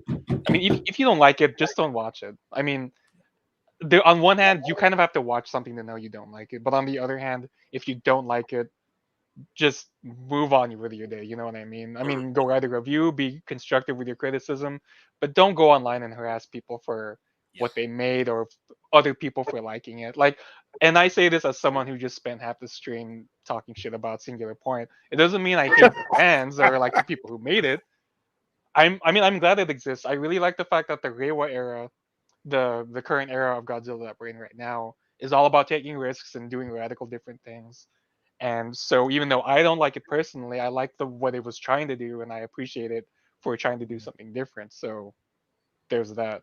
And there are good things about things even I don't like the anime trilogy.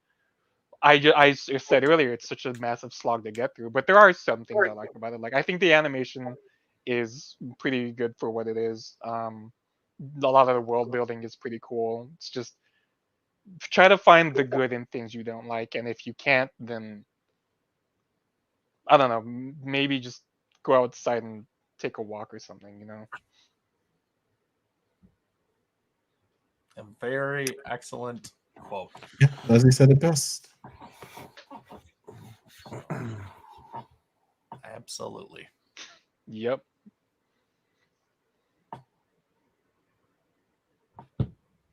Right. So went much longer than I thought it was going to. We hit our usual Avenger record, 3 hours as usual. Yeah, sorry. I think half of that is because of my rant, but anyway. Honestly, we could have gone a lot more. I think a lot of us just kind of cut it off. Yeah. So I guess so we can get out of here. Good on any shameless plugs? Any famous quotes? Shameless plugs. Shameless self promotion. don't do that. To start things off, Bada boom, let's go to fan in the room.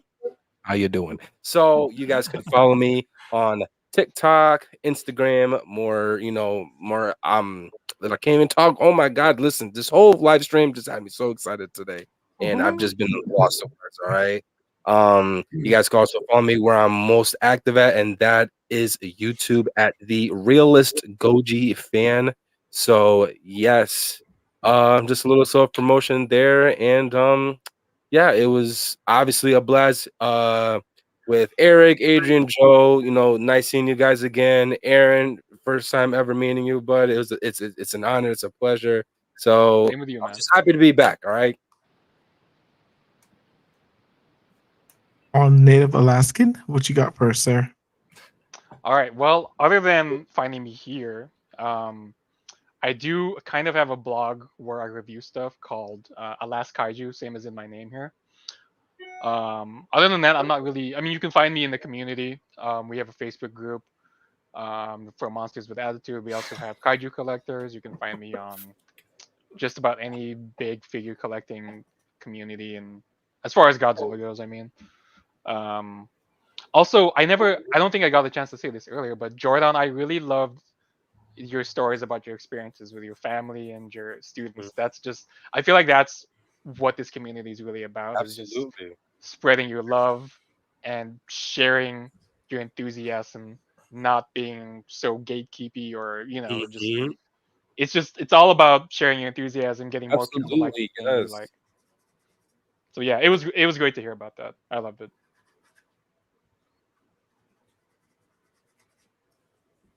The man who has relations with kaiju. What do you got?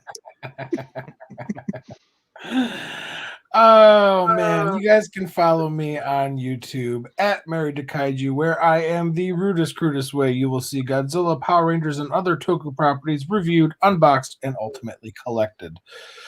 I say rudest, crudest way because I don't edit my videos. They're all done in one shot. Number one, I don't have the time to learn how to edit. And number two, I'm too stupid to learn how to edit. So enjoy it all one take, but I got a lot of cool shit. So check me out. I'd really appreciate a subscribe or follow, whatever that is, on YouTube. Also, on the Monsters with Attitude Facebook group is where I post a lot of my stuff, and you can get news and updates for pretty much all things Toku related, and even some anime. I think I even threw in some like Digimon stuff there before. So yeah, check us out there.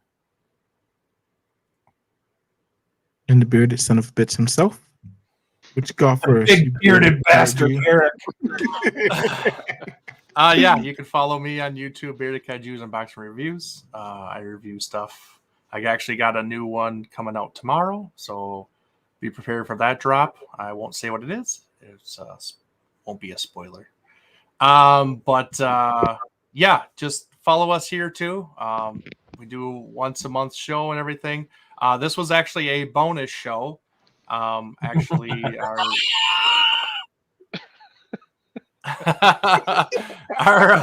our monthly show is actually going to be next Saturday, so stay tuned for that.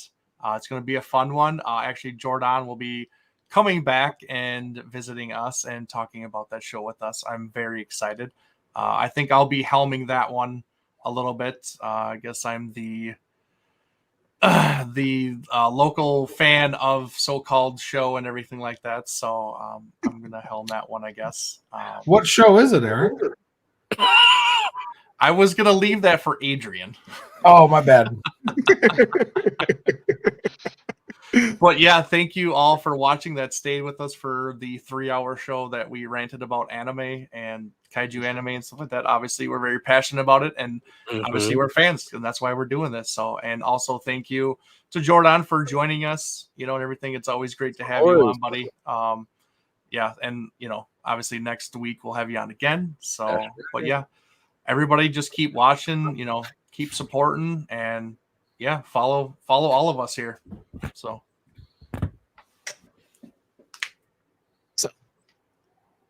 of course, I would like to thank Jordan for joining us again.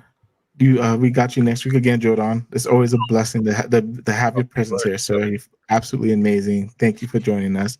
Again, thank you everybody for hanging out with us for our Avenger length show. I did not think we was gonna go 3 hours, but it was definitely worth it because we all had a lot to say about these anime that we're really passionate about, and I'm really glad we did get to do the show. Even though it is our second show, it's going to be the first one's 2 shows this month, so we're going to be worn out for a bit, but that's okay. So I did get my my new review out today. It's gonna be of the Bloodthirsty Godzilla from Super 7. I was really excited to have that. So that review's up. One of my long reviews I've had in a while, actually. So that's definitely going to be fun for y'all to watch.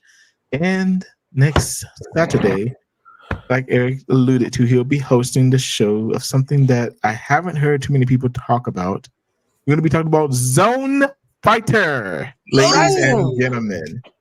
We're gonna be talking about Zone Fighter. Somehow, some way, we all got a bootleg copy of it, so we're gonna watch it. And of course, next Saturday we're gonna be talking about nothing but Zone Fighter. So I'm really excited about that. And of course, join us on the Monsters with Attitude Collectors group on Facebook. And again, subscribe to all these lovely gentlemen on YouTube, and of course, join us on Facebook at Monsters with Attitude Collectors group. And I guess that's all we got, guys. And don't forget, always embrace the attitude. Attitude. That's right. Have a good night, everybody. Later, guys. Bye, everybody. Peace.